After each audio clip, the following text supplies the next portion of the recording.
ఈనాడు నేను మీతో చాలా ముఖ్యమైనటువంటి ఒక విషయాన్ని ముచ్చటించబోతున్నాను. ఇది ఆధ్యాత్మికతకి సంబంధించినటువంటి విషయం, లౌకికంగా కూడా తెలుసుకోవలసినటువంటి విషయం.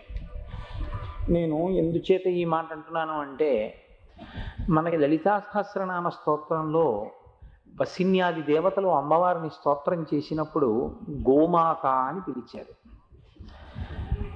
గోమాత అని పిలిచినప్పుడు అసలు లలితా సహస్రనామ స్తోత్ర ప్రారంభం ఏ నామంతో? శ్రీమాత.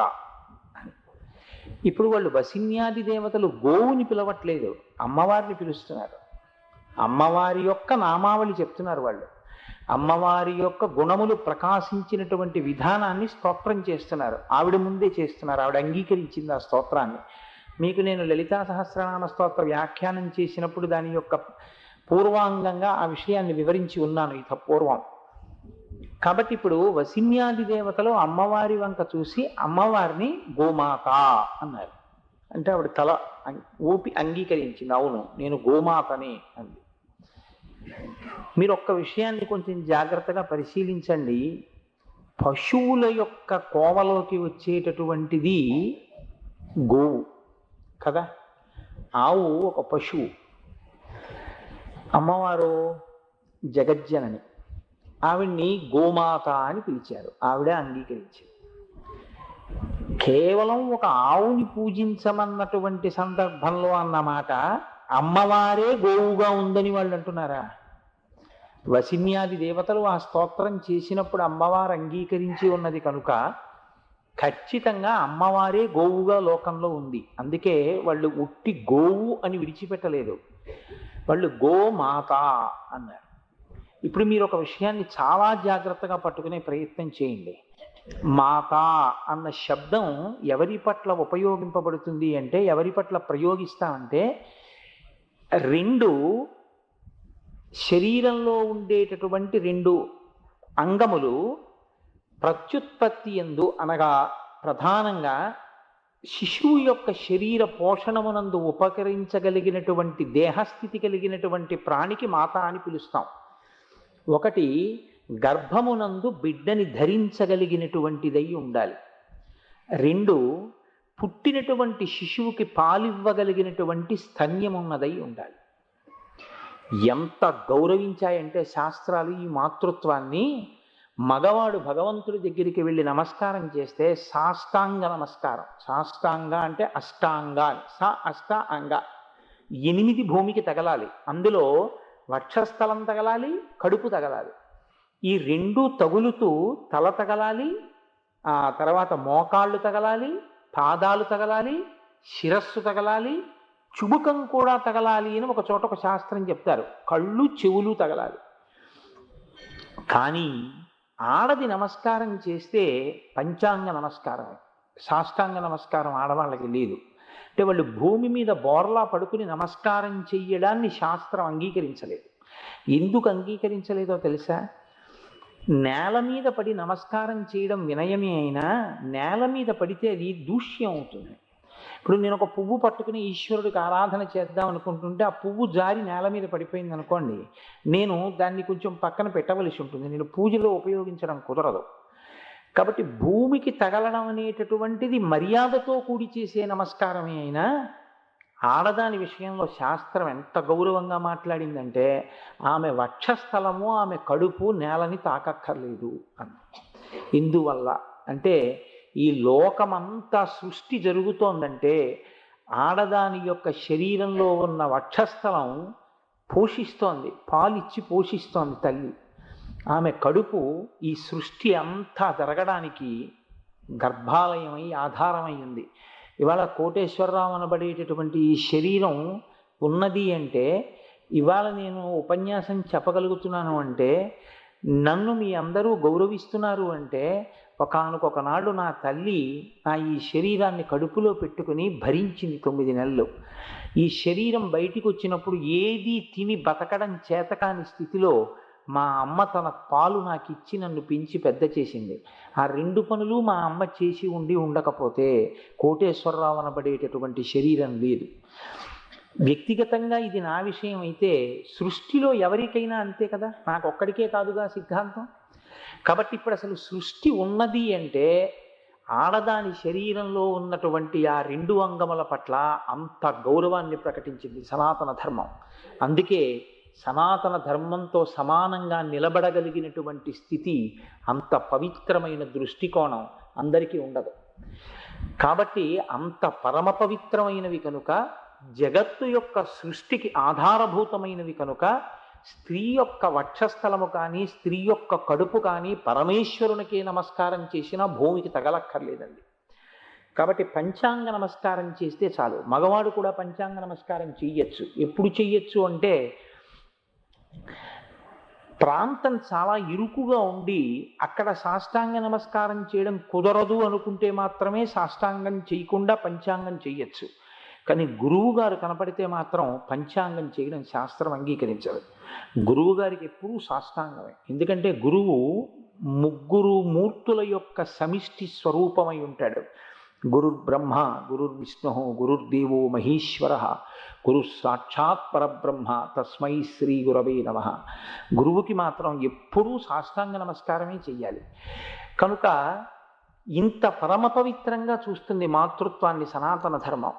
అమ్మవారి వంక తిరిగి వసిన్యాది దేవతలు అన్నారు, అమ్మ నువ్వు గోమాత అన్నారు.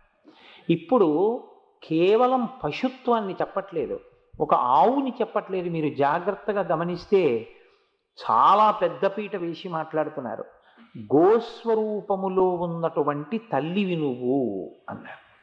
ఎందుచేత అంటే ప్రధానమైనటువంటి కారణం, అమ్మ తన శరీరంలో ఉబికేటటువంటి పాలని కేవలం బిడ్డల పోషణ కొరకు మాత్రమే వెచ్చిస్తుంది. అలాగే ఆవు కూడా కేవలము తన బిడ్డల కొరకు మాత్రమే వెచ్చించకుండా మనుష్య జాతి కొరకు వెచ్చిస్తుంది, మన కొరకు వెచ్చిస్తుంది. ఆవు తన దూడకి సరిపడినన్ని పాలు మాత్రమే తయారు చెయ్యదు. కావాలని గోవు తన దూడకి కావలసిన పాల కన్నా ఎక్కువ పాలను తయారు చేస్తుంది. ఎవరి కొరకు ఈ ఎక్కువ పాలు తయారు చేయడం? ముందు తన దూడ వచ్చి పొదుగుని తాకితే చాలు విడిచిపెడుతుంది. తర్వాతది మనుష్యులు పితికేసుకున్నా గోవు బాధపడదు, ఎంతో సంతోషిస్తుంది. వాళ్ళ కోసమే నేను ఈ పాలు తయారు చేశానంటుంది. తల్లి ఎలా పోషిస్తుందో పాలిచ్చి, అలా పాలిచ్చి పోషించేటటువంటి స్వరూపం ఉన్నటువంటి అమ్మవారి యొక్క స్వరూపమే గోవు. కాబట్టి ఆవిడ గోమాత. లోకంలో మనకి తల్లులు 4 స్వరూపాలుగా ఉంటారు అని చెప్తుంది శాస్త్రం. అందులో ఒకటి జనకమాత. జనకమాత అంటే శరీరాన్ని ఇచ్చినటువంటి తల్లి.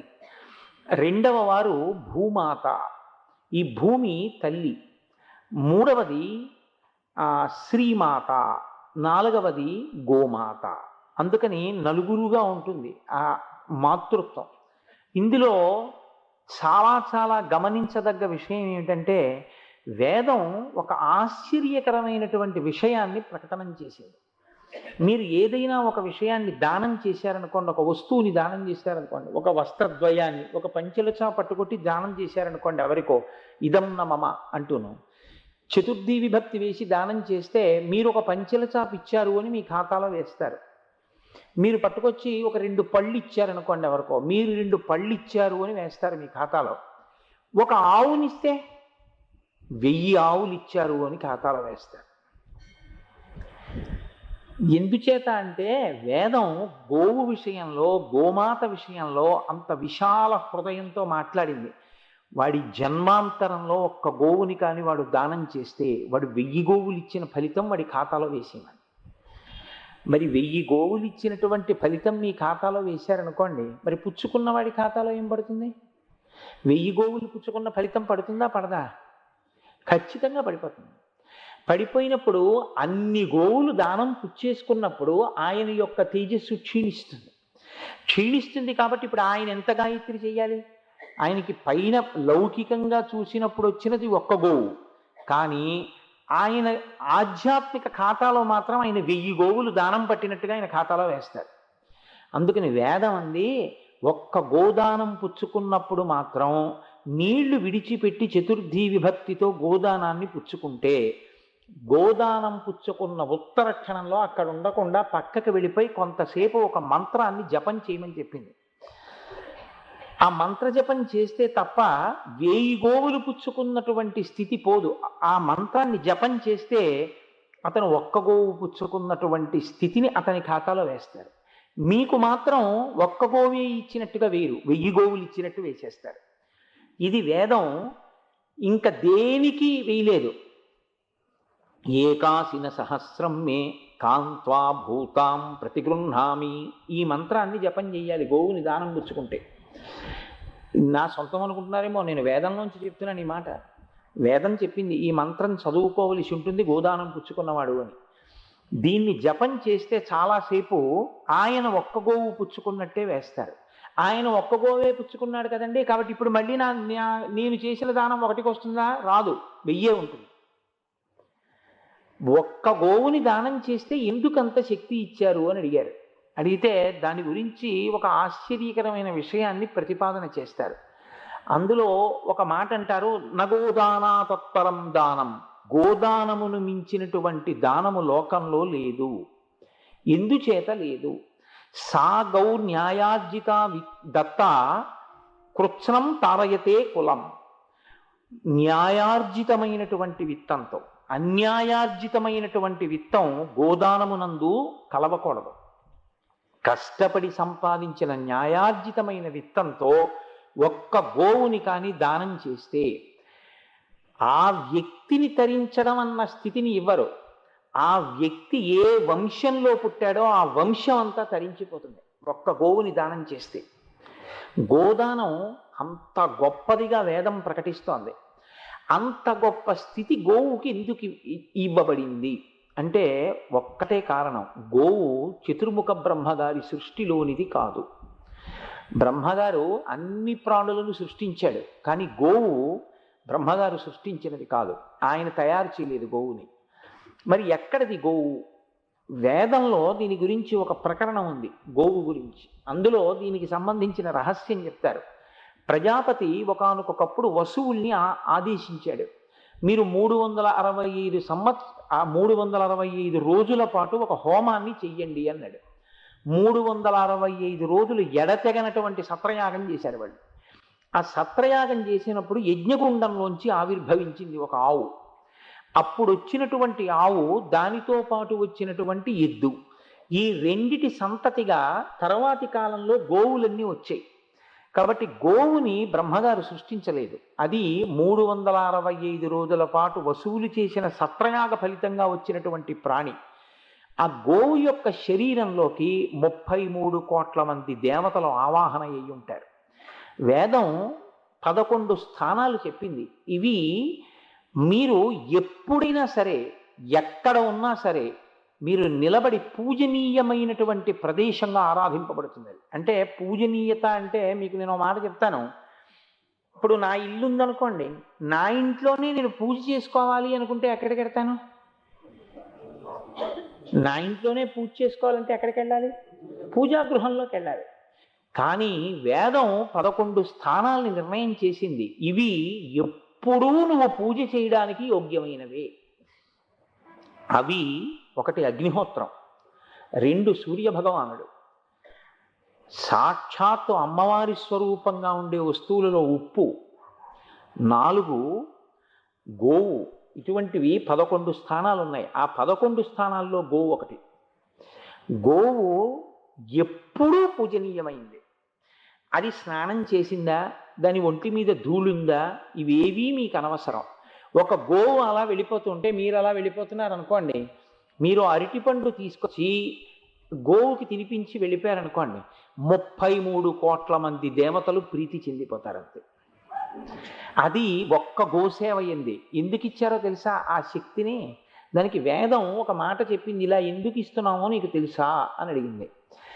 అధికారమును బట్టి 2గా విభజనం చేస్తారు ఉపాసనని. అధికారము కలిగి ఉపాసించగలిగిన వారు, అధికారము లేక ఉపాసన చెయ్యలేక చాలా తక్కువ స్థాయిలో మాత్రమే ఉపాసన చెయ్యగలిగిన వారు. ఏముందండి, ఒకరికి నోరు తిరుగుతుంది, ఒకడు 4 మంత్రాలు చెప్పగలుగుతాడు, 4 పూజలు సరిగ్గా చేయగలుగుతాడు, వేరొకరికి అది చేత కాదు. చేత కానప్పుడు పాపం వాడు ఒక్క నమస్కారం చేసుకుంటాడు. ఇప్పుడు ఒకడు అధికారము లేక చేయలేకపోతున్నాడు, ఒకడు అధికారము ఉండి చెయ్యలేదు. మీరు చిత్రం గమనించండి. ఒకడికి అధికారం ఉంది, వాడికి నోరు తిరుగుతుంది, వాడు పనికిమాలినవన్నీ మాట్లాడతాడు, పనికొచ్చేది మాట్లాడు. ఇంకొకరికి అధికారం లేదు, అందుకని వాడు చేయలేడు. ఇప్పుడు అధికారం ఉండి చెయ్యనివాడు, అధికారం లేక చెయ్యనివాడు ఇద్దరూ తరించడానికి ఈశ్వరుడు సృష్టించిన ఏకైక ప్రాణి గోవు. ఎందువల్ల? నువ్వు చెప్పులు వేసుకుని గడ్డి పరకలు ఇలా ఆవుకి పెట్టారనుకోండి, ఎడం చేత్తో పెట్టినా సరే, చెప్పులు వేసుకుని ఎడం చేత్తో స్నానం చేయకుండా ఆవుకి గడ్డి పరకలు పెడితే ఆవు గడ్డి పరకలు తిన్నందుకు 33 కోట్ల మంది దేవతలకి మీరు అగ్నిహోత్రంలో మడి కట్టుకుని సశాస్త్రీయంగా హవిస్సులు ఇచ్చినటువంటి ఫలితం మీ ఖాతాలో వేస్తారు. ఇది వేదం మనుష్య జాతికి ఇచ్చిన వరం. ఇప్పుడు అంత పూజనీయమైన ప్రాణిగా మనల్ని ఉద్ధరించడానికి ఎవరు తిరుగుతున్నారు లోకంలో? అమ్మవారు తిరుగుతోంది అలాగా. వీడు ఏమీ చెయ్యడ్రా, పోనీ నాకు కనీసం గడ్డి పరక పెడితే చాలు వీడిని ఉద్ధరించేస్తాను అని తిరుగుతుంది ఆవిడ. అందుకే గోవు అని వదిలిపెట్టలేదు, గోమాత, అమ్మా, గోవు రూపంలో ఉన్న అమ్మా అని పిలిచాడు. ఇంకా ఆశ్చర్యం ఏమిటంటే, సాధారణంగా మీకు పాలు ఇచ్చేటటువంటి జంతువులు ఏవి ఉన్నా కూడా అవి ఇచ్చేటటువంటి పాలు పశు శరీరంతో ఉండి పాలిస్తే రజోగుణ తమోగుణముల యొక్క ఉద్రేకం వాటిలో ఎక్కువగా ఉంటుంది. రెండు జీర్ణం అవ్వడం కష్టం. అందుకే రాత్రి గేదె పాలు తాగి పడుకోకండి అని చెప్తారు. జీర్ణం అవ్వవు, ఒక పట్టాన తమోగుణాన్ని రజోగుణాన్ని కల్పిస్తాయి. కానీ సన్యాసి కూడా తాగవచ్చు అని నిర్ణయింపబడిన ఏకైక ఆహారం ఆవు పాలు. తల్లి లేని పసిపిల్లలకి పట్టి పెంచవలసి వస్తే ఆవు పాలే దిక్కు. ఇంటి చిన్ని బొజ్జ ముఖమల్ బట్టలా ఉండేటటువంటి మెత్తటి కడుపుతో ఉన్న పసిపిల్లాడి దగ్గర నుంచి సన్యాసి వరకు, జ్వరంతో ఉన్నవాడి దగ్గర నుంచి ఆరోగ్యవంతుడి వరకు అందరికీ తేలికగా జీర్ణమైపోగలిగినది సమీకృతమైన ఆహారం ఉన్నది ఆవు పాలు ఒక్కటే లోకంలో. ఆ పాలల్లో ఉన్నన్ని ఆహార పదార్థాలు, దానిలో ఉన్నంత శక్తి మీకు ఇంక ఏ ప్రాణి యొక్క పాలలోనూ కనపడవు. సాధారణంగా అంత శక్తి ఉంటే అది జీర్ణం అవ్వడం కష్టం. ఇవాళ కొంచెం బరువుహారం తిన్నానండి, జీర్ణం అవ్వలేదంటారు. బరువుహారం అంటే కొంచెం శక్తి ఎక్కువ ఇవ్వగలిగిన పదార్థాన్ని తీసుకుంటే అంత తొందరగా జీర్ణం కాదు. కానీ ఆవు పాలు ఎంత బలవర్ధకమో అంత తొందరగా జీర్ణం అవుతాయి, అంత సత్వగుణాన్ని ప్రకాశింపచేస్తాయి. అమ్మవారుట ఈ ప్రపంచాన్నంతటినీ సృష్టి చేసేటప్పుడు ఒక మాట అనుకుందిట, నన్ను అమ్మ అని పిలుస్తారు. అమ్మ అన్న మాటకి ఉన్న గౌరవం ఏమిటో నాకు తెలుసు. ప్రపంచంలో ఏది పోగొట్టుకున్న నాడైనా విలవిలలాడడేమో కానీ అమ్మని పోగొట్టుకున్న నాడు మాత్రం విలవిలలాడిపోతాడు. అమ్మ, మా అమ్మని తీసుకెళ్ళిపోయావా అని అడిగితే నేనేం చెప్పాలి అనుకుందిట అమ్మవారు. అందుకని ఆ తల్లి 4 తల్లుల్ని సృష్టించింది. ఒకటి జనకమాత, జన్మనిచ్చిన తల్లి. జన్మనిచ్చిన తల్లి లోకంలో ఏదో ఒకనాడు శరీరం విడిచిపెట్టేస్తుంది. కానీ ఆమె స్థానాన్ని భర్తీ చేస్తూ ఎప్పుడూ మీ ఇంటి ముందు తిరిగేటటువంటి అమ్మ ఆవు. గోమాత అమ్మయే. అమ్మ చేతి అన్నం తినాలి, అమ్మ ఇచ్చినటువంటి పాయసం తాగాలనిపించింది అనుకోండి, మీ పుట్టినరోజు వచ్చింది, అమ్మగారు లేరు, వెళ్ళిపోయారు. ఇవాళ అమ్మ నాకు చిన్నప్పుడు నా పుట్టినరోజు వస్తే నాకు తలస్నానం చేయించి నాకు హారతిచ్చి అమ్మ నాకు ఆశీర్వచనం చేసేది కదా. ఆ రోజుల్లో అమ్మ చేసిన ఆశీర్వచనం కదా ఇవాళ ఇంత స్థాయికి తీసుకొచ్చింది. కాబట్టి మళ్ళీ నేను ఇప్పుడు ఆ అమ్మ చేతి పాయసం తాగాలంటే ఎలా అనుకుంటే నాకు అమ్మ లేదని అనక్కర్లేదు అంది అమ్మవారు. నీకు నేను అందుకే అమ్మ రూపంలో గోమాతనిచ్చాను అంది. మీరు మీ పుట్టినరోజు నాడు ఆవుకి వెళ్ళి ఇన్ని పచ్చగడ్డి పరకలు పెట్టి గ్లాసులో ఆవు పాలు తీసుకుని మీరు తాగి ఆవు యొక్క వెనక భాగం దగ్గరికి వెళ్ళి మీరు ఒక నమస్కారం చేస్తే మీరు చేసిన నమస్కారం మీకు ఆశీర్వచనం, మీరు తాగే పాలు అమ్మ ఇచ్చినవే అయిపోతాయి. కాబట్టి అమ్మ తర్వాత, జనకమాత తర్వాత ఉండేటటువంటిది గోమాత. గోమాత ఎంత గొప్పగా మనని పోషించి ఇస్తుందో అలా ఇచ్చేటటువంటిది భూమాత. భూమాత కూడా సమస్త ఐశ్వర్యాన్ని ఆవిడే ఇస్తుంది. తినడానికి తిండి భూమిలోంచి వస్తోంది, భోగములన్నీ భూమిలోంచి వస్తున్నాయి. నేను ఒక కారు కొనుక్కోవాలనుకోండి, కారు ఇనుముతో తయారు చేస్తారు, ఇనుము ఎక్కడిది? భూమిలోంచి వస్తుంది. కారు పెట్రోల్ కావాలి, ఎక్కడి నుంచి వస్తుంది? భూమిలోంచి వస్తుంది. పెట్రోల్ పుచ్చుకుని పొగ వదిలిపెడితే ఎవరు పుచ్చుకోవాలి? మళ్ళీ భూమి పుచ్చుకోవాలి. కారు బరువు ఎవరు మొయ్యాలి? భూమి మొయ్యాలి. నేను ఇల్లు కట్టుకోవాలి, ఇటకలు ఎక్కడి నుంచి వస్తాయి? భూమిలోంచే వస్తాయి. సిమెంట్ ఎక్కడి నుంచి వస్తుంది? భూమిలోంచే వస్తుంది. నీరు ఎక్కడి నుంచి వస్తుంది? భూమిలోంచి వస్తుంది. ఆఖరికి నేను తలుపులు ఎట్టుకోవాలి, భూమిలోంచి వచ్చిన చెట్ల నుంచే వస్తాయి. మీకు భోగం ఇచ్చేది భూమే, మీకు పోషించడానికి కావలసినటువంటి సమస్తాన్ని సమకూర్చేది భూమి. లౌకిక ప్రయోజనము, వైదిక ప్రయోజనము అని రెండు మాటలు ఉంటాయి శాస్త్రంలో. లౌకిక ప్రయోజనము, వైదిక ప్రయోజనము రెండిటినీ చేకూర్చగలిగినటువంటివి లోకంలో జనకమాత. అమ్మ స్నానం చేసిందా లేదాతో సంబంధం లేదు. అమ్మకి కాళ్ళకి నమస్కారం చేస్తే 21 పర్యాయములు కాశీ పట్టణానికి వెళ్ళి ప్రదక్షిణం చేసినట్టే. కాశీ వెళ్ళి దర్శనం చేసుకుని భూప్రదక్షిణ శక్యేనా, భూప్రదక్షిణం కూడా చేసినట్టు. అంత ఫలితం అమ్మకి నమస్కారం చేస్తే. గోవుకి ప్రదక్షిణం చేసిన అంతకన్నా ఎక్కువ ఫలితం. అటువంటిదే భూమాత, తల్లి, సాక్షాత్తు మన తండ్రి అయినటువంటి విష్ణు భగవానుడి యొక్క భార్య. కాబట్టి ఈ మూడిటిని సృష్టించి ఎప్పుడూ మనని రక్షించేటటువంటి 4వ మాత శ్రీమాత. కాబట్టి ఇప్పుడు అమ్మవారు లోకంలో ఏదైనా తీసేస్తుందేమో కానీ అమ్మ అన్న వస్తువుని మాత్రం తీయదు. తీయకుండా ఉండడం కోసమే ఇలా తీస్తే మళ్ళీ అమ్మని తీసుకొచ్చి అక్కడ పెట్టేస్తుంది. అందుకని అలా వచ్చినటువంటి అమ్మ స్వరూపమే గోవు. శాస్త్రంలో అందుకే వేదంలో ఒక మాట చెప్తారు, తల్లిని కత్తి పట్టి కంఠం నరికి అమ్మ మాంసాన్నంతటినీ తీసి కత్తిపీటకేసి కోసుకుని వండుకు తింటే ఏ పాపం వాడి ఖాతాలో వేస్తారో, ఆవుని చంపినా ఆవు మాంసం తిన్నా అదే పాపాన్ని వాళ్ళ ఖాతాలో వేస్తారు. మాతృహత్యకి గోహత్యకి రెండిటికి ఏ విధమైన భేదాన్ని శాస్త్రం పాటించదు. గోమాత జనకమాత ఇద్దరూ ఒక్కటే. అందుకే అమ్మకి, గోవుకి చేసిన సేవ అమ్మకి చేసిన సేవే. మీకు చాలా చాలా ఆశ్చర్యకరమైన విషయం ఏమిటంటే, పరమజ్ఞాని అయి మనకి జ్ఞానాన్నిచ్చి ఐశ్వర్యాన్నిచ్చి సమస్తాన్నిచ్చి కాపాడేటటువంటి జగత్తునకు తండ్రి అయిన పరమశివుడు అత్యంత ప్రీతి పొందేటటువంటి అభిషేక ద్రవ్యం భస్మ. ఈ భస్మ తయారు కావాలంటే మీరు ఎక్కడదో అక్కడిది బూది పట్టుకొస్తానంటే కుదరదు. ఆవు పేడ ఉండలు చేసి, ఆ ఉండలు చేసినటువంటి ఆవు పేడని ఒక రకమైనటువంటి మంత్రాలతో కాలుస్తారు. కాల్చి తయారు చేసిన విభూతి ఎంత గట్టిగా ఉంటుందో, ఆ విభూతి పరమశక్తివంతమైనటువంటి విభూతి. దాన్ని మంత్రంతో కలిపి ధారణ చేస్తారు విభూతి మీద. మీకు నేను శివమహాపురాణం చెప్పినప్పుడు ఆ భస్మకి సంబంధించిన విషయాలు చాలా వివరణ చేసి ఉన్నాను. ఆ భస్మ ధారణ మంత్రం కూడా ఆ ముద్రణ చేసి అందరికీ పంచిపెట్టడం జరిగింది.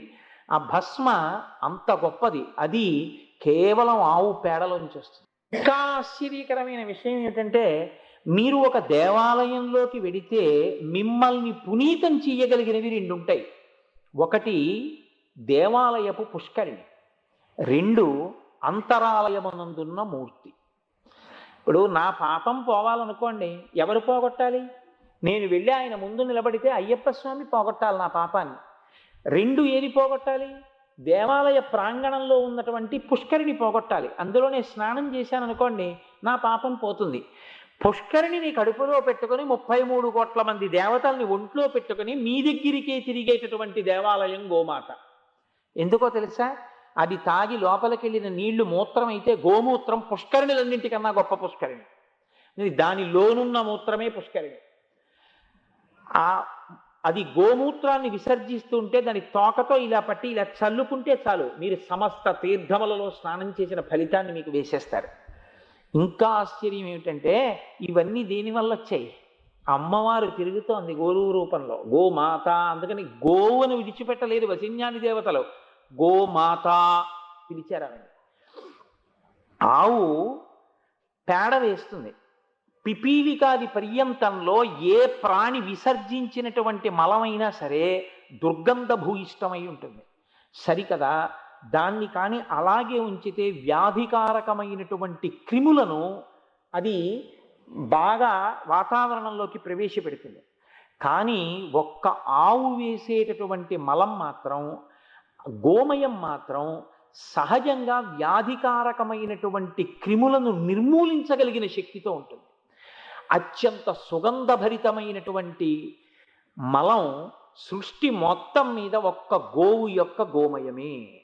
అది వేసేటటువంటి పేడే అంత సువాసనతో ఉంటుంది. సృష్టిలో ఇంకటువంటిది లేదు.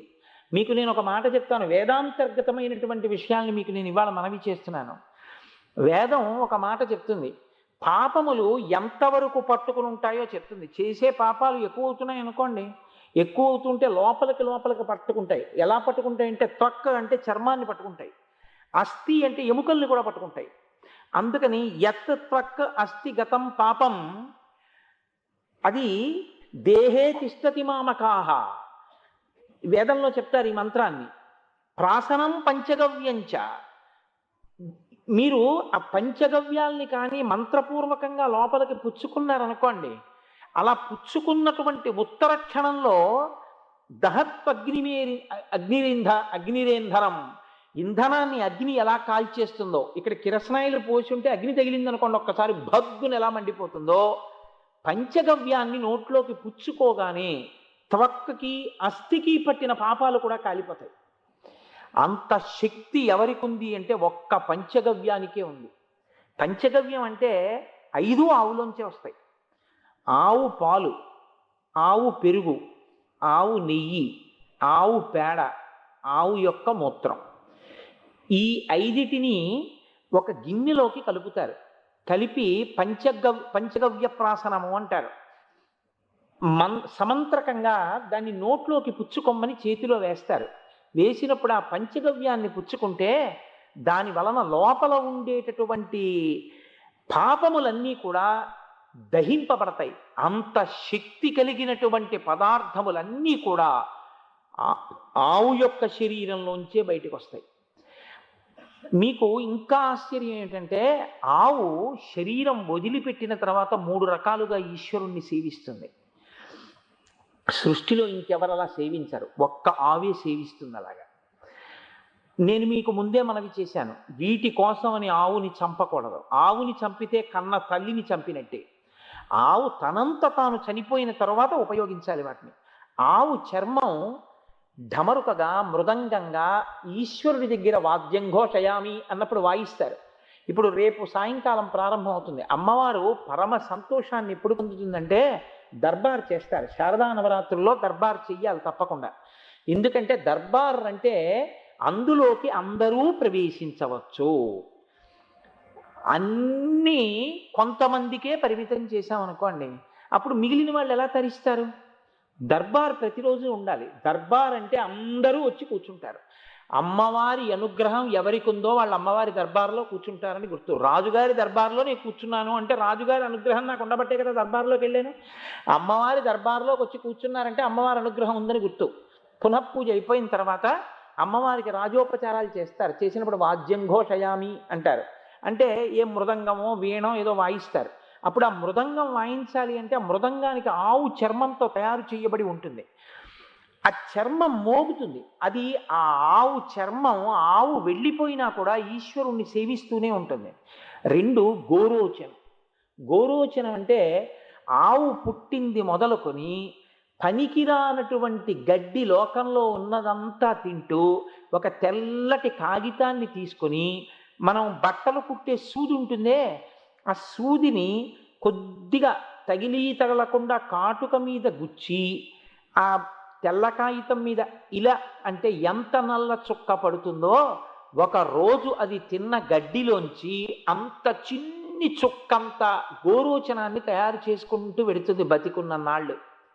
ఒక గోవు పూర్తి జీవితకాలం బతికితే దాని కడుపులో ఇంత గోరోచనం పెరుగుతుంది, దాని జీర్ణాశయంలో.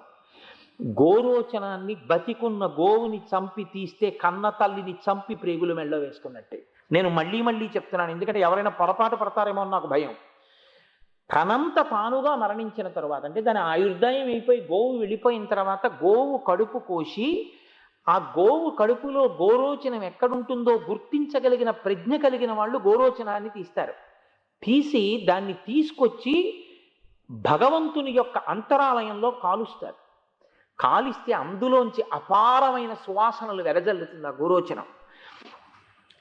తను వెళ్ళిపోయిన తర్వాత, తన శరీరం పడిపోయిన తర్వాత, తను బతికున్న నాళ్ళు కూడపెట్టిన ఆ గోరోచనం ఈశ్వరుడి అంతరాలయంలో వెలగాలని, సుగంధం ఆయనకి తగలాలని తన కడుపులో గోరోచనాన్ని పెంచే ఏకైక ప్రాణి సృష్టిలో గోమాత ఒక్కటే. 3, పరమశివ లింగానికి అభిషేకం చేసేటప్పుడు నమకం చేస్తూ వేయకూడదు. తెలియక నమక చమకాలకు పోసేస్తూ ఉంటారు. చమకం చేసేటప్పుడు ఆవు యొక్క కొమ్ము, మళ్ళీ చెప్తున్నాను, బలవంతంగా చంపి కాదు, ఆవు తనంత తాను మరణించిన తరువాత ఆవు కొమ్ము తీసి ఆవు కొమ్ము యొక్క చిట్ట చివరి భాగంలో సన్నటి రంధ్రం చేసి దానికి వెండి ముఖాన్ని తగిలించి ఆ కొమ్ము పట్టుకొని దాంట్లోకి ఆవు పాలు పోస్తుంటే ఆ కొమ్ములోంచి పాలు వెళ్ళి శివలింగం మీద పడి అభిషేకం జరిగితే పరమశివుడు అత్యంత ప్రీతి చెందిపోతాడు. కానీ సాకారుడై వృషభవాహనారూఢుడై ఉన్నటువంటి శివస్వరూపానికి మాత్రం కొమ్ములోంచి అభిషేకం చేయకూడదు. శివలింగానికి చెయ్యొచ్చు అభిషేకం. తను చనిపోయిన తర్వాత 3 రకాలుగా ఈశ్వరుణ్ణి సేవిస్తుంది గోమాత. 1, తన కొమ్ము చేత, 2, గోవు యొక్క గోరోచనం చేత, 3, దాని యొక్క చర్మం చేత. శరీరం విడిచిపెట్టిన తరువాత ఇలా ఈశ్వరుణ్ణి సేవించేటటువంటి ప్రాణి ప్రపంచంలో ఆవు ఒక్కటే. మీకు ఎన్ని దోషాలుండనివ్వండి, ఎన్ని కష్టాలుండనివ్వండి, గడ్డి తిన్న ఆవు కడుపులోంచి వచ్చినటువంటి పాలు తెచ్చి మీరు అభిషేకం చేస్తే భగవంతుడు పరమ ప్రీతి చెందిపోయి మీకు సమస్తమైనటువంటి కోరికలు తీర్చేస్తాడు. మీ కోరికలు తీర్చడానికి, మీకు అక్కర్లేంది తిని మిమ్మల్ని ఉద్ధరించడానికి కావలసిన పాలిచ్చే ప్రాణి అమ్మ మిమ్మల్ని కాపాడినట్టు కాపాడేటటువంటి తల్లి స్వరూపం గోమాత ఒక్కటే. అందుకే అత్యంత ఘోరమైన దోషం కింద లెక్క ఏది వేస్తారో తెలుసా అండి? గోమోదక దోషం. తెలిసి కాని తెలియక కాని నిష్కారణంగా కాని ఆవు కనపడితే కొట్టారో వీడు గోమోదక దోషం చేసిన వాడు రానేస్తారంటే ఆవుని కొట్టాడని వేస్తారు ఆ ఖాతాలో. అదేం ఉట్టినే విడిచిపెట్టదు. ఆవుని ఎప్పుడూ కొట్టరాదు. ఎంతో అవసరమై అదిలించక తప్పకపోతే, దెబ్బ వేస్తే తప్ప కుదరదు అనుకుంటే ఎంతో జాగ్రత్తగా లెక్క చూసి కొట్టామా కొట్టలేదా అన్నట్టుగా కొట్టబడవలసిన ప్రాణి సృష్టిలో ఆవు ఒక్కటే. మీకు నేను ఒక ఆశ్చర్యకరమైన మాట చెప్తాను, మీరు విని ఆశ్చర్యపోతారు. వేదం ఒక మాట చెప్తుంది. అసలు శరీరాన్ని విడిచిపెట్టినటువంటి పితృదేవతలు తరించడానికి అత్యంత తేలికైన మార్గం ఏమిటో తెలుసా అండి? ఆవు యొక్క గంగడు రుద్దుకోవడానికి గరుకు స్తంభాన్ని నాటించడమే తల్లిదండ్రుల పేరు మీద. తల్లిదండ్రుల పేరు చెప్పి ప్రత్యేకించి దేవాలయాలకి అనుసంధానంగా ఉండేటటువంటి గోశాలల్లోకి వెళ్ళి గరుకు స్తంభాన్ని నాటితే ఆవుకి కంఠం కింద కొంచెం దురదగా ఉంటుందిట. దాని తోక వీపు వరకు అందుతుంది, ముఖం వెనక్కి తిరిగి విసిరితే ఈ పైన మూపురం వరకు అందుతుంది. కానీ దానికి కింద దురద పెడితే దానికి ఆ దురద గోక్కోవడం దానికి రాదు, తెలియదు. దానికి ఎలా గోక్కోవాలో తెలియదు. అందుకే ఆవు దగ్గరికి వెళ్ళి గంగడోలు అంటారు. ఆ మెడ కింద భాగం వేలాడుతుంటుంది. మీరు ఎప్పుడైనా నిమిరి వాసన చూసుకోండి, ఎంత సువాసన వస్తుందో, అది ఎప్పుడు స్నానం చేసిందా అనిపిస్తుంది. మీరు ఇలా అంటే ఆ గంగడోలు కింద అది వెంటనే కళ్ళిలా అరమోడ్చి ఇలా బాగా చాపుతుంది. చాపి చక్కగా ఇలా రాయించుకుంటుంది. ఆ గంగడోలు రాస్తేనే అంత తృప్తి చెందితే గరుకు స్తంభాన్ని గోశాలలో వేశారనుకోండి తల్లిదండ్రుల పేరు చెప్పి, అందున ఇవాళ మహళయ అమావాస్య, పితృదేవతలు సంతోషించే రోజు. కేవలం ఇది విన్నంత మాత్రం చేత సంతోషిస్తారు పితృదేవతలు. ఆ గరుకు స్తంభం వేస్తే గరుకు స్తంభాల దగ్గరికి వెళ్ళి ఆవులు తమ కంఠం కింద రాసుకుంటాయి. వాటికి ఎంత రాసుకోవాలనుకుంటే అంతసేపు రాసుకుంటాయి. అది రాసుకుని సంతోషిస్తే పితృదేవతల్ని నరకంలోంచి విడిపించేస్తారు. అంత శక్తివంతం గరుకు స్తంభం. పూర్వకాలంలో ఎక్కడెక్కడ గోశాలలు ఉంటే అక్కడక్కడ ఈ రకంగా గరుకు స్తంభాలు వేస్తుండేవారు. అన్నిటికన్నా చాలా గొప్ప దీక్ష ఏమిటో తెలుసా? దీక్షా నియమాలు స్నానం చేసి శౌచంతో ఉంటాయి. ఒక్క గోసేవ చేసేటటువంటి దీక్ష మాత్రం ఏమీ అక్కర్లేదు, ఓ పావలా ఖర్చు పెట్టక్కర్లేదు. మీరు గోవు కొరకు అని సమయాన్ని వెచ్చించి ఎక్కువ కూరగాయలు ఎక్కడ తరుగుతారో అక్కడికి, కానీ అంటే ఇవాళ పూర్వం అంటే అన్నదానం చేసే సత్రవులు, ఇప్పుడైతే నేను అలా అన్నాను అనుకోకండి, హాస్టళ్ళు హోటళ్ళు అనొచ్చేమో. కాబట్టి అలాంటి చోటుకి వెళ్ళి తెచ్చి ఇంత పచ్చగడ్డినో ఇన్ని కాయగూరలనో పెట్టారనుకోండి, అంతే ప్రత్యక్ష కైంకర్యం అయిపోయినట్టే అమ్మవారికి. అంత గొప్ప స్థితి కలిగినటువంటి ప్రాణి లోకంలో గోవు ఒక్కటే. గోవుకి సేవ చేస్తే వెంటనే వంశం తరించిపోతుంది. ఆ వంశంలో ఉన్న వాళ్ళందరినీ విడుదల చేస్తారు, పాపం చేసిన వాళ్ళని కూడా. అలా సేవించబడడానికి ఉపయుక్తమైనటువంటి ప్రాణి ప్రపంచంలో గోవు తప్ప వేరొకటి లేదు. అంత గొప్ప ప్రాణి గోవు. మీకు నేను ఇంకొక మాట చెప్తాను. పీఠాలకి అంటే ఏ కంచి పీఠం లాంటిదో శృంగగిరి పీఠం లాంటిదో పెద్ద పెద్ద పీఠాలలో గోవులు గజములు రెండు ఉంటాయి, ఏనుగులు ఉంటాయి, ఆవులు ఉంటాయి. ప్రతిరోజు పీఠాధిపతి గజ పూజ చేస్తారు, గోపూజ చేస్తారు. ఈ రెండు పూజలు చేయకుండా పీఠాధిపతి ఉండరు, ప్రతిరోజు చేస్తారు పీఠంలో. ఈ రెండు చేసేటప్పుడు గోవు కన్నా పెద్ద ప్రాణి ఏనుగు, కానీ ఏనుగుకి పూజ మొదట చేయరు. మొదటి పూజ ఎవరికి అంటే ఆవుకి, గోవుకే మొదటి పూజ. గోవుకి మొదటి పూజ ఎందుకు అంటే గోవు ప్రత్యక్షంగా అమ్మవారి, అందుకని ఆ ఆవుకి పూజ చేస్తారు. ఆవుకి పూజ చేశాక ఏనుగుకి పూజ చేస్తారు. చిత్రం ఏమిటంటే కొన్ని కొన్ని ఆవులు ఎంతగా అలవాటు పడిపోయి జీవితాల్లో అంతర్భాగం అయిపోయాయి అంటే, భగవాన్ రమణుల ఆశ్రమానికి ఎవరో ఒక ఆవును తెచ్చి ఇచ్చారు, మాకెందుకు కావన్నారు. ఆ ఆవు వెళ్ళిపోయింది, అది తప్పించుకొచ్చేసింది మళ్ళీ ఆయన దగ్గరికి. ఇది మా దగ్గరే ఉంటానంటోంది, కట్టేయండి అన్నారు.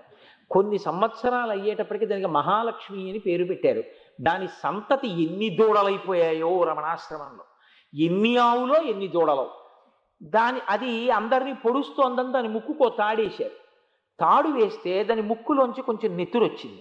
నెత్తురు వస్తే అది అందరినీ విడిపించుకుని భగవాన్ రమణులు ఒక చోట కూర్చుని భక్తులతో మాట్లాడుతుంటే అది తిన్నగా పరిగెత్తుకుంటూ వచ్చి ఆయన దగ్గర నిలబడి తన ముక్కు చూపించింది. ఆయన పరిచారికుల్ని పిలిచన్నారు, ఏమర్రా దాని ముక్కుకి తాడేశారట, దాని ముక్కు నిప్పెట్టిందిట, చూశారా అది వచ్చి నాకు చెప్పుకుంటోంది అన్నారు. దానికి గోశాల కడదామని ముహూర్తం పెట్టి గోశాల వేస్తున్నారు. వేసి అంతా తయారు చేసి మహాలక్ష్మిని ఇందులోంచి అందులోకి పంపిద్దాం అనుకున్నారు. కట్టు విప్పేటప్పటికి అది దగ్గరికి వచ్చిన వాళ్ళని తోసేసి పరిగెత్తుకుంటూ రమణుల దగ్గరికి వచ్చింది. వస్తే ఆయన అన్నీ పట్టించుకునేవారు కాదు, వాళ్ళు పరిగెత్తుకుంటూ వెనకాల పట్టుకోవడానికి వచ్చారు ఆ మహాలక్ష్మిని. ఆయన అన్నారు, ఆగండి ఆగండి ఆగండి, ఎందుకు అలా పరిగెడతారు దాని వెంట అని. ఏమ్మా ఏమైంది అన్నారు. అది ఎంతో గారాభంగా ఆయన దగ్గరికి వచ్చి ఆయన ఒళ్ళో తల పెట్టుకుని ఆయన వంక చూసి ఏదో మూలిగింది. ఓహో, దానికి ఇల్లు కట్టారట కదా, గోశాల వేశారట కదా, దాన్ని ఇంట్లోకి ప్రవేశపెడతానంటున్నారట కదా. భగవాన్ ముందు నేను వెళ్ళడం ఏమిటి, మీరు రావాలి, మీరు అడుగు పెట్టాలి, తర్వాత నేను ఎడతానంటోంది. వస్తున్నానమ్మా మహాలక్ష్మి అని ఆవుతో కలిసి ఆయన లోపలికి వెళ్ళారు. నేను యథార్థం చెప్తున్నాను, కావాలంటే మీరు సూర్యనాగమ్మ గారి లేఖలు చదవండి. ఆ మహాలక్ష్మి ప్రతిరోజు రమణులు కూర్చునుంటే కట్టుకొయ్య నుంచి విప్పగానే అది టీవీగా నడుచుకుంటూ లోపలికి వచ్చేసి మా స్వామి నాకడ్డేమిటన్నట్టుగా ఆయనకి ప్రదక్షిణం చేసి నమస్కారం చేసి వెళ్ళిపోయేది. ఆఖరణ దానికి ప్రాణోత్క్రమణం అయిపోతుంది. కొన్నాళ్ళు అయిపోయిన తర్వాత దాని శరీరం పడిపోతుంది. పడిపోతుంటే ఎవరేం పెట్టినా తినేది కాదు, అలా పడుంటే వచ్చి చెప్పారు రమణులకి, ఏం తింటలేదండి, ప్రాణం పోయేటట్టుంది దానికని. రమణులు వచ్చారు, చాలా బాధగా ఉంది. అది వచ్చి ఆయన కూర్చుని ఇలా, ఏమ్మా లక్ష్మి బాధగా ఉందా అన్నారు. అంతే, కళ్ళు విప్పి చూసి తలెత్తి గబగబా ఆయన ఒళ్ళో తలపెట్టుకుంది. ఆయన దాని గంగడోలు నిమురుతో, ఏం బాధ లేదమ్మా, చక్కగా శరీరంలోంచి విడిపోయి నువ్వు అనంతమైన ఆత్మగా నిలబడిపోతావు, నీకేం బెంగలేదమ్మా అని ఇలా ఒళ్ళు తడుగుతుంటే అలా కళ్ళు విప్పి రమణుల వంక చూస్తూ సంతోషంగా ఆయన ఒడిలో అది శరీరం వదిలేసింది. వదిలేస్తే రమణులు, అది చాలా గొప్ప ఋషి కారణజన్మురాలై ఇక్కడికి వచ్చిందని ఒక సన్యాసికి అంత్యేష్టి సంస్కారం చేస్తే ఎలా చేస్తారో అలా అంత్యేష్టి సంస్కారం చేసి రమణాశ్రమంలో దానికి సమాధి నిర్మాణం చేశారు. ఇప్పటికీ మహాలక్ష్మి ది కౌ అని రమణ మహర్షి ఆశ్రమం వెనకాతల సమాధి ఉంటుంది. నేను అరుణాచలం నాతో వచ్చిన వాళ్ళందరికీ తీసుకెళ్ళి చూపించాను ఆ సమాధి. కాబట్టి ఆవులు అంత సేవించాయి. ఆశ్చర్యం ఏమిటంటే ప్రపంచంలో లక్ష్మీ స్థానం 5 చోట్లే ఉంటుంది. ప్రత్యక్షంగా మీరు వేసిన పువ్వు భక్తితో వేస్తేనే అమ్మవారికి అందుతుంది. కానీ మీరు పువ్వు ఇలా వేస్తే అందిపోయేది ఎప్పుడు అంటే 5 స్థానాల్లో మాత్రం లక్ష్మీదేవి స్థిర నివాసంతో ఉంటుంది. అవి లక్ష్మీ స్థానాలు, వాటి యందు లక్ష్మి ఉంటుంది. అందులో మొట్టమొదటిది నాకు జ్ఞాపకం ఉన్నంత వరకు 5 నాకు జ్ఞాపకంలో ఉన్నాయో లేవో, నేను ఎప్పుడో చదివాను. ఒకటి పద్మం, పద్మమునందు లక్ష్మి కూర్చుని ఉంటుంది. రెండవది ఏనుగు యొక్క కుంభస్థలం. మూడవది వివాహమైపోయినటువంటి ఆడదాని పాపట యొక్క ప్రారంభ స్థానం. అందుకే ముందు బొట్టు ఇక్కడ పెట్టుకోవాలా ఇక్కడ పెట్టుకోవాలా అంటే శాస్త్రంలో ముందు బొట్టు ఇక్కడే పెట్టుకోవాలి. ఇక్కడ పెట్టుకుని ఇక్కడ పెట్టుకోవాలి తప్ప అసలు ఇక్కడ బొట్టు లేకుండా ఉండకూడదు. ఇక్కడ బొట్టు లక్ష్మీ స్థానం, దాన్ని అలంకృతం చెయ్యాలి. నాలుగవది ఏనుగు యొక్క కుంభస్థలం. 5 ఆవు యొక్క వెనక తట్టు. అంటే ఆవు యొక్క వెనక ప్రాంతం లక్ష్మీదేవి యొక్క నివాస స్థానం. అందుకే గోపూజ చేస్తే గోవుకి ముందర కూర్చుని పూజ చేయకూడదు. గోవు ముఖానికి చందనం రాయొచ్చు, బొట్టు పెట్టచ్చు, మెడలో పూలదండ వెయ్యొచ్చు. రమణాశ్రమంలో గోపూజ చేస్తే వడల దండలు కట్టి గోవుల మెళ్ళల్లో వేసేవారు. అంత గొప్ప గోపూజ చేసేవారు. మనం కూడా చేద్దాం, ఏదో ఒకనాడు అంత వైభవోపేతంగాను చేద్దాం. కాబట్టి ఆ గోవుకి వెనక భాగంలో నిలబడి వెనక భాగంలో కూర్చుని పూజ చేస్తారు. ఈ గోపూజ ఎంత గొప్పదంటే సశాస్త్రీయమైనటువంటి గోపూజ కానీ చెయ్యగలిగితే గోవు యొక్క ఏ అంగమునందు ఏ దేవతలు ఉన్నారో చెప్తారు. అక్కడ పువ్వు వేస్తే వాళ్ళు అక్కడ కూర్చుని ఉంటారు గోవు శరీరంలో. ఎందుకంటే ఆవిడ గోమాత, అమ్మవారే. ఆ పువ్వు ఆ దేవతల యొక్క స్థానాల మీద పడుతుంది, వాళ్ళ మీద పడుతుంది, వాళ్ళు అనుగ్రహిస్తారు. గోపూజ అంత గొప్ప పూజ. ఆవు నెయ్యి, ఆవు నీతి దీపం ఎంత గొప్పవంటే శాస్త్రం అంది, ఒక దేవాలయంలో దీపం పెట్టడానికి నువ్వు ఆవు నెయ్యి కానీ తీసుకువెళ్ళి కొద్దిగా ఇవ్వడం జరిగితే, ఎక్కడ పడితే అక్కడ దీపం పెట్టకూడదు. ఎలా పడితే అలా దీపం పెట్టేశారనుకోండి, అది గాలికి నిధనమైపోతుంది వెంటనే. ఆ నెయ్యి తొలికిపోయింది అనుకోండి, కాళ్ళు జారిపోతాయి. నెయ్యి దేవాలయానికి ఇమ్మని చెప్పింది శాస్త్రం. ఇస్తే దేవాలయం వాళ్ళు ఏం చేస్తారంటే అంతరాలయాల్లో దీపాలు వెలిగిస్తారు.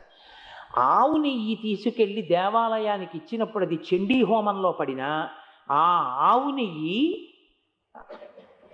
దేవాలయంలో దీపంగా వెలిగినా, మూడవది నేను చెప్తాను కానీ ఎవ్వరూ ఆ ప్రయోగం చెయ్యవద్దు. అమ్మవారి గురించి చెప్పేటటువంటి పూనికతో ఉన్నటువంటి పౌరాణికుడికి తినమని అన్నంలో వేసుకోమని ఆవు నెయ్యి ఇచ్చినా అది సాక్షాత్ అమ్మవారికే చెందుతుంది.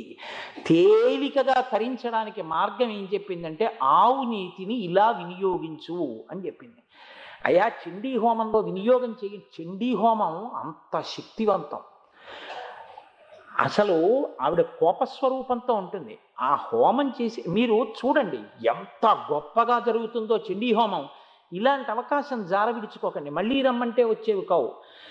మీరు ఒక్కసారి నిజంగా దుర్గా సప్తశతి మంత్రాలు వినండి.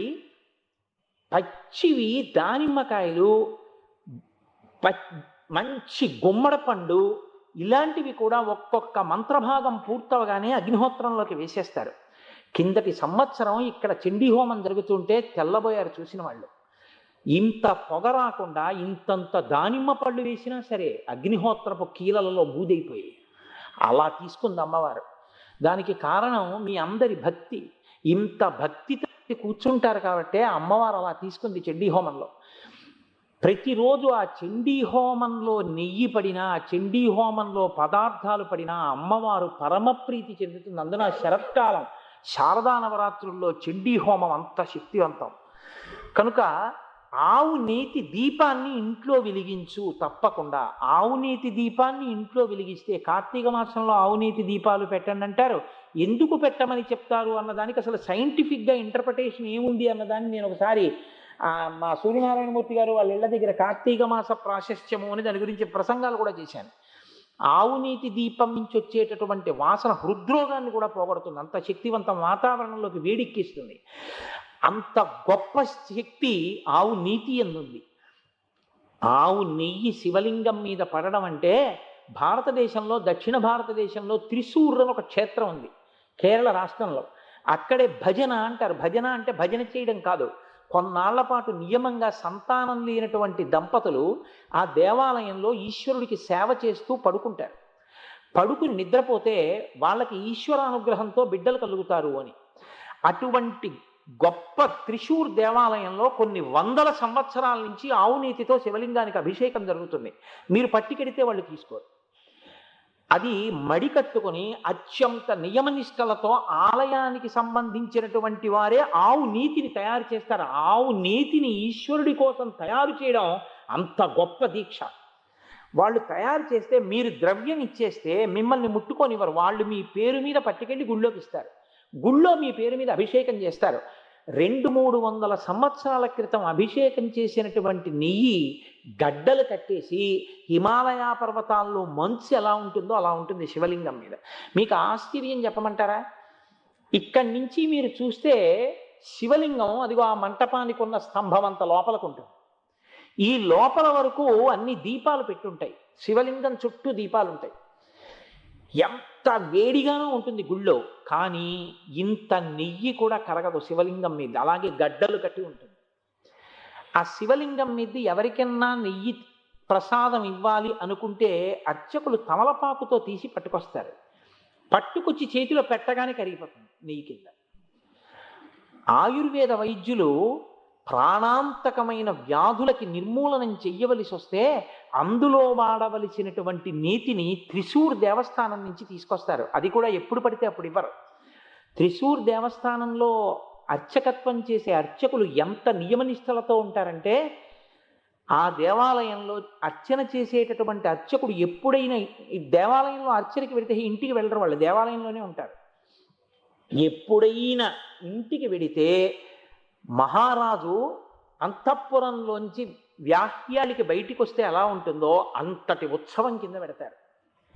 అక్కడ ఏనుగుల పందాలు కూడా పెడతారు. ఎప్పుడైనా వెళ్ళండి త్రిశూర్, వెళ్ళి చూడండి నిజంగా ఆ వైభవం ఏమిటో, ఆ క్షేత్రం ఏమిటో.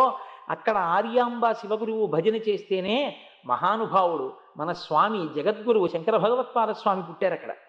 కాబట్టి అంత గొప్ప క్షేత్రం త్రిశూర్. నేను ఎంతని చెప్పను ఆవు గురించి, ఎంత చెప్పినా నా చిన్నతనంలో ఆవు గురించి వ్యాసం రాయమంటే ఏదో ఇంటి దగ్గర 10 వాక్యాలు చదువుకునే వాళ్ళం. ఇప్పుడు గోవు అంటే గోమాత అంటే అబ్బో ఏమి తల్లి ఆ గోమాత అని ఎంత పొంగిపోతుంటామో. కాబట్టి ఇంత గొప్ప పూజ గోపూజ. అయితే నేను గోవుకి సంబంధించినటువంటి కొన్ని విశేషాలు మీతో విజ్ఞాపన చేసి ఉన్నాను. ఇప్పుడు నేను మీకు ఒక ముఖ్యమైన విషయం చెప్తాను. భారతీయ వాంగ్మయంలో గోవుకి ఎంత దగ్గర సంబంధం ఉందో తెలుసా అండి? అసలు గోవుతో సంబంధం లేకుండా మీకు ఏమీ లేదు. నేను ఈ మాట అన్నాను కాబట్టి మీతో ఒక విషయం ముచ్చటిస్తాను. రఘువంశము అని కాళిదాసకృత కావ్యం ఒకటి ఉంది. ఆ రఘువంశంలో రఘువంశం కాదు, అది ఇక్ష్వాకు వంశం. ఇక్ష్వాకు వంశంలో దిలీపుడికి సంతానం కలగలేదు.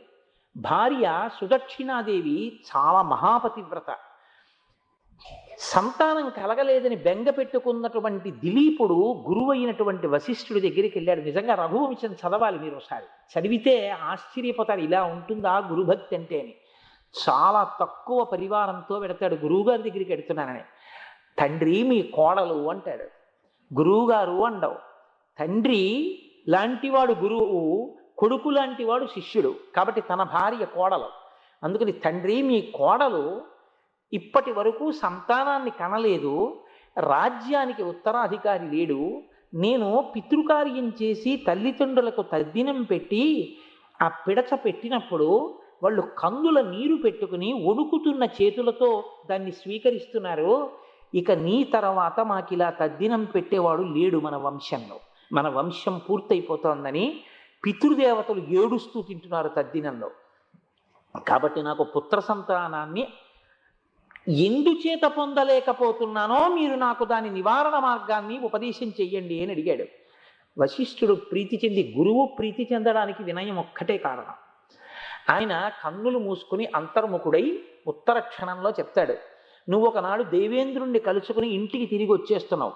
ఒక ధర్మాన్ని పాటించడం కోసమని గబగబా వస్తున్నావు. ఆ సమయంలో నీ మనస్సులో సుదక్షిణాదేవి కదులుతోంది. నువ్వు ఇంటికి వస్తున్నప్పుడు అక్కడే కామధేనువు పడుకునుంది.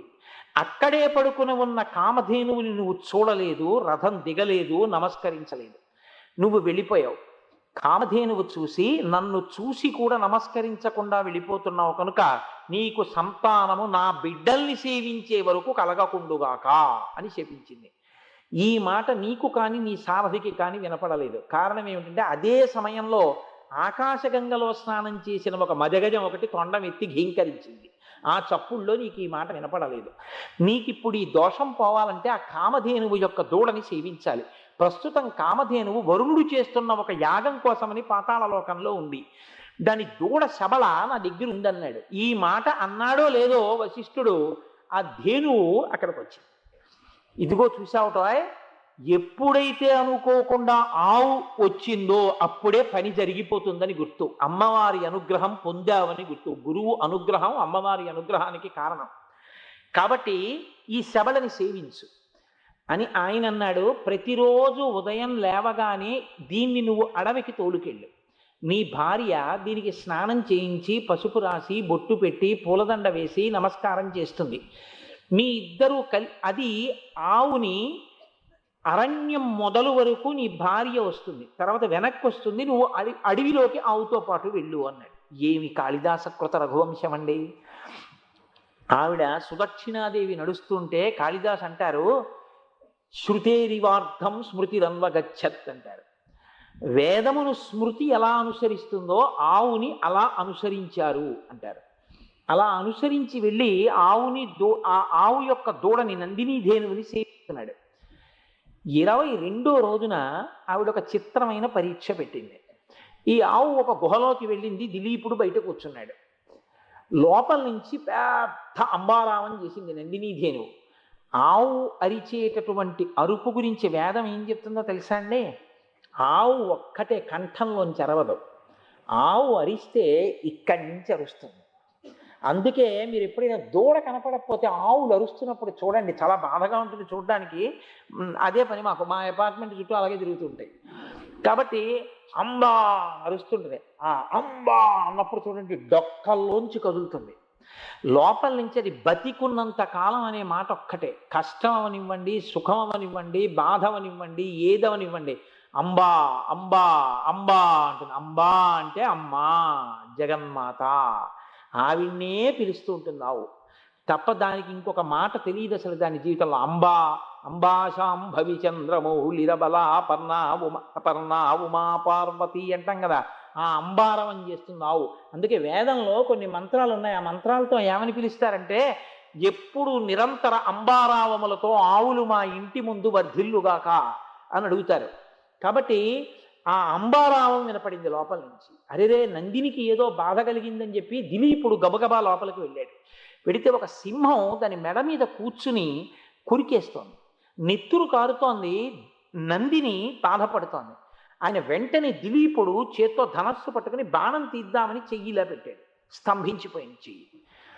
ఆయన ఆశ్చర్యపోయాడు, ఇంత పరాక్రమం ఉన్నవాడిని ఒక బాణం వెయ్యలేకపోతున్నాను ఏమిటని. ఆ సింహం అంది, ఇది పార్వతీదేవి పెంచుకున్నటువంటి అపురూపమైన మనం.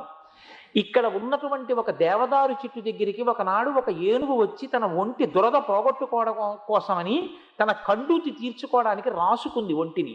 దానికి ఉన్న బెరడు ఊడిపోయింది. కన్న కొడుక్కి దెబ్బ తగిలితే బాధపడినంత బాధపడింది పార్వతీదేవి. ఆనాడు పరమశివుడు అన్నాడు, నేను ఆయన పక్కన ఉండే కింకరుణ్ణి, నాకు ఆదేశం ఇచ్చాడు, నువ్వు ఇక్కడ సింహం రూపంలో ఉండు, ఎవరైనా ఈ చెట్ల జోలికి వస్తే నువ్వు తినే, అది నీకు ఆహారం అన్నాడు. నేను ఇవాళ ఆకలితో ఉన్నాను, ఈ ఆవు దొరికింది, తింటున్నాను. శివాజ్ఞ కనుక ఈ ఆవుని నేను తింటున్నప్పుడు నీ క్షాత్రం రక్షించలేదు, కాబట్టి నేను తినేస్తానండి. ఆయన అన్నాడు, శివాజ్ఞని ధిక్కరించడం ఎవ్వరి వల్ల కాదు, కానీ ఇది నా గురువు గారి సొత్తు, ఈ నందినీ ధేనువు. నా గురువు నేను రక్షిస్తానన్న నమ్మకంతో నాకు అప్పచెప్పారు. శివాజ్ఞే కావచ్చు, సింహం ఆవుని తినేసిందని నేను వెనక్కి వెళ్ళకూడదు, ఆవుకి బదులు నన్ను తినేసి ఆవుని విడిచిపెట్టేసేయాలి. అంటే ఆ సింహం అంది, నువ్వు ప్రభువువి, నువ్వు తలుచుకుంటే దేవుని సింహం తినేసిందని చెప్పి 1,000,000 ఆవులు మీ గురువు గారికి ఇవ్వచ్చు. అంతేకాని నువ్వు నీ శరీరం పోగొట్టుకోవడం ఎందుకు? పిచ్చివాడా, అమాయకత్వంతో మాట్లాడుతున్నావు. నేను ఈ ధేనువుని తింటానని. అంటే ఆయన అన్నాడు, అన్నిటికన్నా ప్రపంచంలో చాలా గొప్ప విషయం ఇది అంటే గురువుని సేవించడమే. నువ్వు నీ ప్రభువు మాటకి కట్టుబడి ఇక్కడికి వచ్చిన ఇక్కడికి వచ్చిన ఆవుని తింటున్నావు. నేను నా గురువు గారి మాటకి కట్టుబడి ఈ ఆవుని రక్షించాలి. గురువు మాటకి కట్టుబడి నేను నా ప్రాణం వదిలితే పరమశివుడు కూడా సంతోషిస్తాడు. కాబట్టి నువ్వు నన్ను తినేయి, ఆవును వదిలేయి అని. అంటే సింహం అంది, సరే విడిచిపెడతాను, నిన్ను తింటానన్న ఆవును వదిలింది. ఆయన వెంటనే నేల మీద సింహం తినేయడానికి వీలుగా కూర్చున్నాడు తల వంచి. కానీ సింహం ఎంతకీ దూకట్లేదు. ఇలా చూశాడు కన్నులెత్తి. చూసేసరికి నందిదేధేను ఆయన పక్కకే వచ్చి నిలబడి, దిలీప చక్రవర్తి, నీ యొక్క గురు భక్తిని, నందినీధేనువనైన నా పట్ల నీకున్న గౌరవాన్ని పరిశీలించడానికి ఈ పరీక్ష పెట్టాను. నీకేం కావాలో కోరుకోండి. వంశోద్ధారకుడు, గొప్ప కీర్తి కలవాడు, ఈ భూమండలాన్ని గొప్పగా పరిపాలించగలిగినటువంటి పరమ సమర్థుడైనటువంటి కుమారుణ్ణి నాకు కటాక్షించమని అడిగాడు. తప్పకుండా కటాక్షిస్తాను, నా పాలు పితుక్కుని దోసిట్లో పోసుకుని నోట్లోకి పుచ్చుకోవాలి. ఆయన అన్నాడు, అలా పుచ్చుకోవాలి. నీవు నా గురువు గారి ధేనువువి. మా గురువు గారు నీ పాలతో స్వాహాకార వషత్కారాలు చేస్తాడు. ఆయన అగ్నికార్యానికి సరిపోయిన పాలు పోగా గురువుగారు, ఒరే ఇప్పుడు నువ్వు పిండుకు తాగరా అంటే తాగుతాను తప్ప ఆ గురువు గారికి చెందిన ఆవుకి సంబంధించిన పాల మీద నా సొంత అధికారం లేదు. నువ్వే తాగమన్నా నేను తాగకూడదు. అంటే గురువు గారికి చెప్తాను, గురువు గారు తాగమన్నప్పుడు తాగుతానన్నాడు. ఏవి గురుభక్తయా దిలీప, పొంగిపోతున్నాను పదండి. త్యాగాయ సమృతార్థానాం సత్యాయ మితభాషిణాం. చాలా తక్కువగా మాట్లాడతాడు, చేతకాక కాదు. ఎక్కువ మాట్లాడితే గబుక్కుని ఏదైనా మాట అంటే నిలబెట్టగలనో నిలబెట్టలేను అని. సత్యాయ మితభాషిణాం యశసే విజిగీషూణాం. అనేకమైనటువంటి దండయాత్రలు చేస్తాడు. దేని కొరకు చేస్తాడు అంటే యశస్సు కొరకు. రాజుకి యశస్సు పొందాలి. ఆపదలందు ధైర్యగుణ మంచిత సంపదలందు దాల్మియున్ భూపసభాంతరాళమున పుష్కళ వాక్చతురత్వమాది బాహాపటు శక్తియున్ యశమునంద అనురక్తియు ప్రకృతి సిద్ధగుణంబులు సజ్జనాళి కిందంటాడు భర్తృహరి. కీర్తి ఉండాలన్న కోరిక మంచి వ్యక్తికి ఉంటుంది. కాబట్టి యశసే విజిగీషూణాం, కీర్తి కోసమని ఆయన దండయాత్ర చేస్తుంటాడు. ప్రజాయి గృహమీచినాం, భార్యతో కలిసి సంసారంలో ఎందుకుంటాడు అంటే పుత్ర సంతానాన్ని పొందడం కోసం, సంతానాన్ని పొందడం కోసం తప్ప కేవలం కామోపభోగం కోసం భార్యతో కలిసి ఉండే లక్షణం ఉన్నవాడు కాడు. ఈ 4 గొప్ప లక్షణములు ఉన్నవాడు రఘువు కనుక ఇక్ష్వాకు వంశం రఘువు పుట్టిన తర్వాత రఘువంశమైంది అన్నారు. అంత గొప్ప రఘుమహారాజు గారు ఎలా పుట్టారు అంటే ఒక ఆవుని సేవిస్తే పుట్టారు. ఆవుని సేవిస్తే, నేను యథార్థం చెప్తున్నాను మీకు, అత్యంత పవిత్రమైనటువంటి స్థలాలు లోకంలో 2 ఉంటాయి. ఏమిటో తెలుసా అండి? ఒకటి గోష్టం, ఇంకొకటి కూడా అంతే గోష్టం. ఒకటి ఆవులు తిరిగే ప్రదేశం. ఆవులు తిరిగే ప్రదేశంలోకి వెళ్ళి కూర్చుని మీరు జపం చేశారనుకోండి, అది 1,000,000 రెట్లు సిద్ధిని ఇచ్చేస్తుంది. నేను అందుకే గుంటూరు శృంగేరి శారదాపీఠానికి ఉపన్యాసాలకు వెడితే ఎప్పుడూ ఆ గోశాలలోనే కూర్చుంటాను. నేను, నాతో పాటు మా ప్రసాద్ బాబు గారు ఆ గోవులన్నీ కడగడం, పసుపులు రాయడం, బొట్లు ఎట్టడం, అందులో కూర్చుని విష్ణుసహస్రనామ స్తోత్రం చదువుకుంటూ ఉండడం, ఎప్పుడూ అక్కడే కూర్చుంటూ ఉంటాం ఎక్కువగా. లేకపోతే ఆ బిలవృక్షం కిందకి వెళ్ళి కూర్చుని జపం చేసుకుంటూ ఉంటాం. కాబట్టి 2, ఎప్పుడూ భగవద్భక్తితో రమించిపోయి భగవంతుడి గురించే మాట్లాడేటటువంటి నోరు, ఈ 2 పరమ పవిత్రాలు లోకంలో. కాబట్టి గోష్టం అన్నది అంత గొప్పది, ఆవుకి గోశాల కట్టడం అన్నది అంత గొప్పది. కాబట్టి ఇప్పుడు ఇంత గొప్ప వ్యక్తి ఎలా పుట్టాడు అంటే ఆవుని సేవించడం వల్ల పుట్టాడు. మీకు రామాయణ భారత భాగవతాల్లో ఆవుని సేవించి ధన్యులైపోయిన మహానుభావులు ఎంతమంది ఉన్నారో తెలుసా? భాగవతంలో అక్రూరుడు అని ఉన్నాడు. శ్రవణం కీర్తనం విష్ణోహ స్మరణం పాదసేవనం అర్చనం వందనం దాస్యం సఖ్యం ఆత్మనివేదనం అని భక్తి 9 విధములు. శ్రవణం అంటే వినడం, వినడానికి పరీక్షిత్. కీర్తనం శ్రీశుకుడు, విష్ణోహ స్మరణం ప్రహ్లాదుడు, పాదసేవనం తల్లి లక్ష్మీదేవి, అర్చనం పృథుమహారాజు, వందనం అక్రూరుడు, అర్చనం వందనం దాస్యం హనుమ, సఖ్యం అర్జునుడు, ఆత్మనివేదనం బలిచక్రవర్తి. 9 భక్తులకి 9 మంది ప్రతినిధులు. అందులో వందనం నమస్కారానికి అక్రూరుడు. అంత భక్తి అక్రూరుడికి ఎలా వచ్చింది అని అడిగారు. అడిగితే అక్రూరుడి తండ్రి పేరు శ్వఫల్కుడు, తల్లి పేరు గాంధిని. ఆ తల్లి, అక్రూరుడి తల్లి గాంధిని పుట్టక ముందు ఆ గాంధీని తండ్రి నేను ప్రతిరోజు ఒక గోవుని దానం చేస్తాను అని సంకల్పం చేసి ఒక సంవత్సరం పాటు 365 రోజులు గోదానం చేశాడు. ఆ గోదానం చేస్తే ఆ అమ్మాయి పుట్టింది గాంధీని. ఆ అమ్మాయి కడుపున అక్రూరుడు పుట్టాడు. ఎందుకంటే తాతగారు చేసిన గోదానాల వల్ల. గోదానం చేసిన వాళ్ళ వంశంలో అక్రూరుడు లాంటి భక్తుడు పుడతాడు. అక్రూరుడు ఎంత భక్తుడో తెలుసా అండి భాగవతంలో? అక్రూరుడు కృష్ణుణ్ణి తీసుకురమ్మని పంపిస్తే ఎవరిని పంపించినా రాడేమోనని అక్రూరుడు మహాభక్తుడు కనుక ఈయన పిలిస్తే వస్తాడని అక్రూరుడిని పంపించాడు కంసుడు. నందవ్రజానికి వెళ్ళి తీసుకురా అని అంటే అక్రూరుడు వెళ్ళాడు.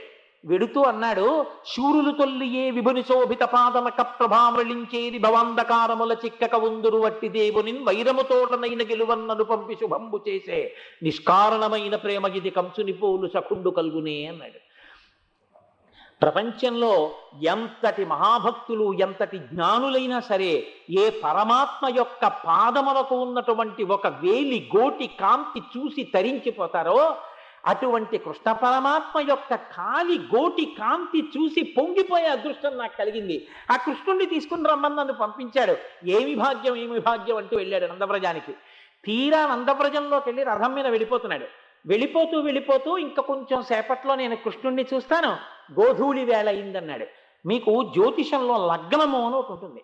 ఆ లగ్నాన్ని నిర్ణయం చేస్తారు. అందులో గోధూళి లగ్నము అనో లగ్నం ఇంకా ఏ జంతువుకి లేదది.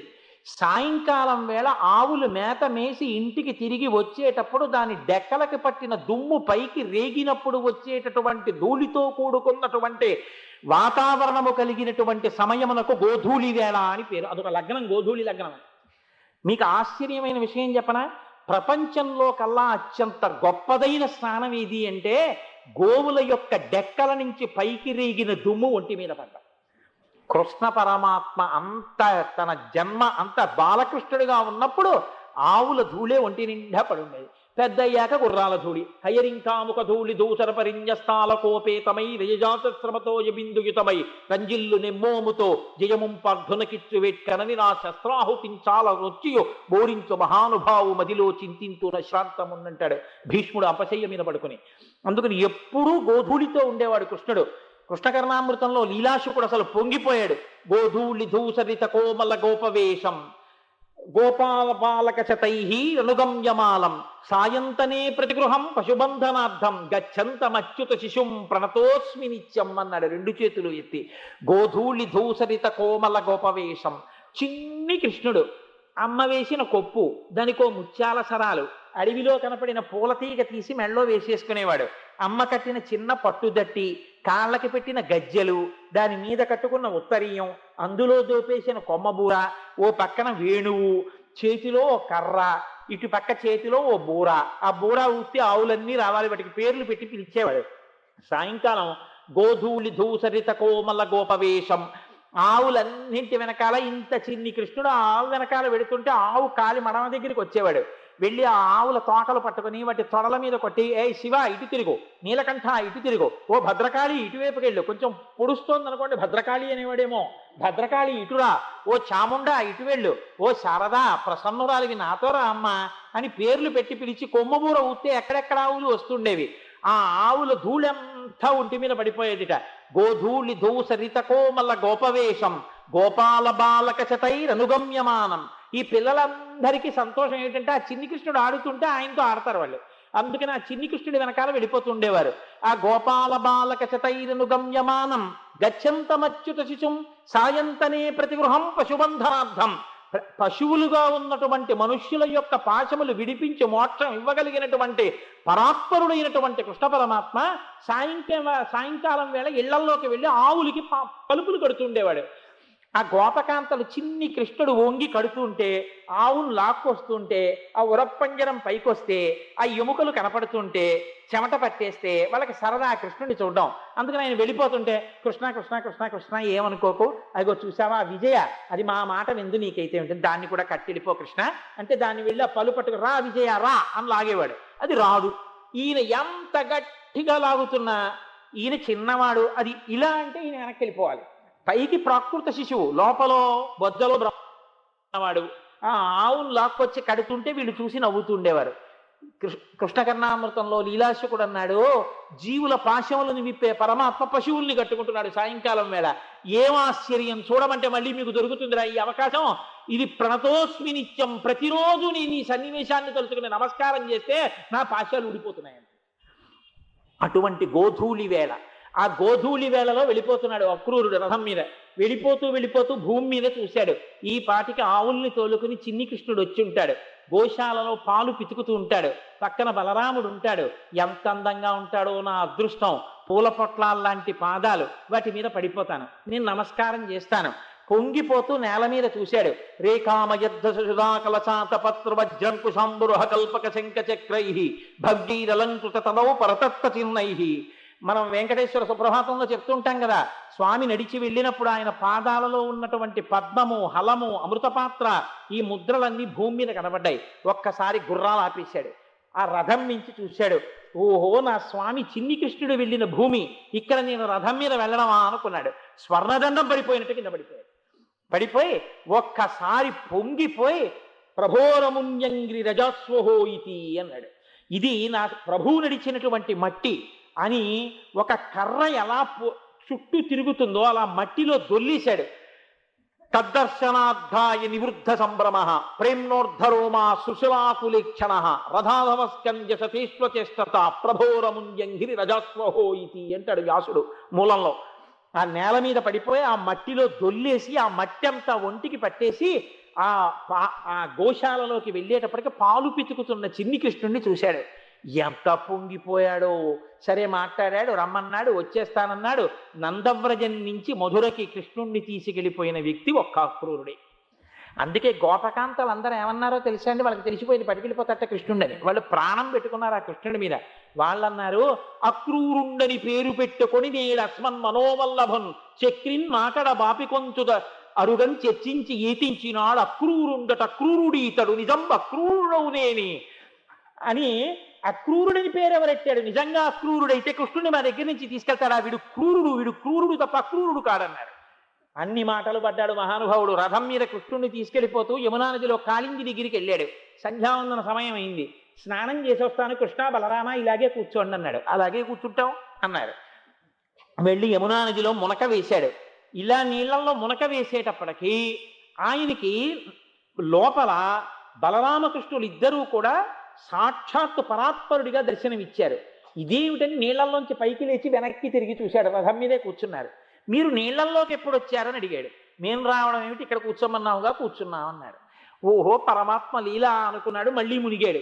భాగవతంలో ఎవరూ పొందని దర్శనాన్ని అక్రూరుడు పొందాడు. నీళ్లల్లో తల ఉంచి నీళ్లల్లో ములిగి. పోతన గారు వేశారు పద్యాలు అక్కడ. ఆ భోగి భోగ పర్యంక మధ్యంబున వలనప్ప పచ్చని వలువవా అని. మహానుభావుడు ఆ మేఘమండలమున మెరుగుచందంబున ఉరమున శ్రీదేవి ఒప్పువా అని.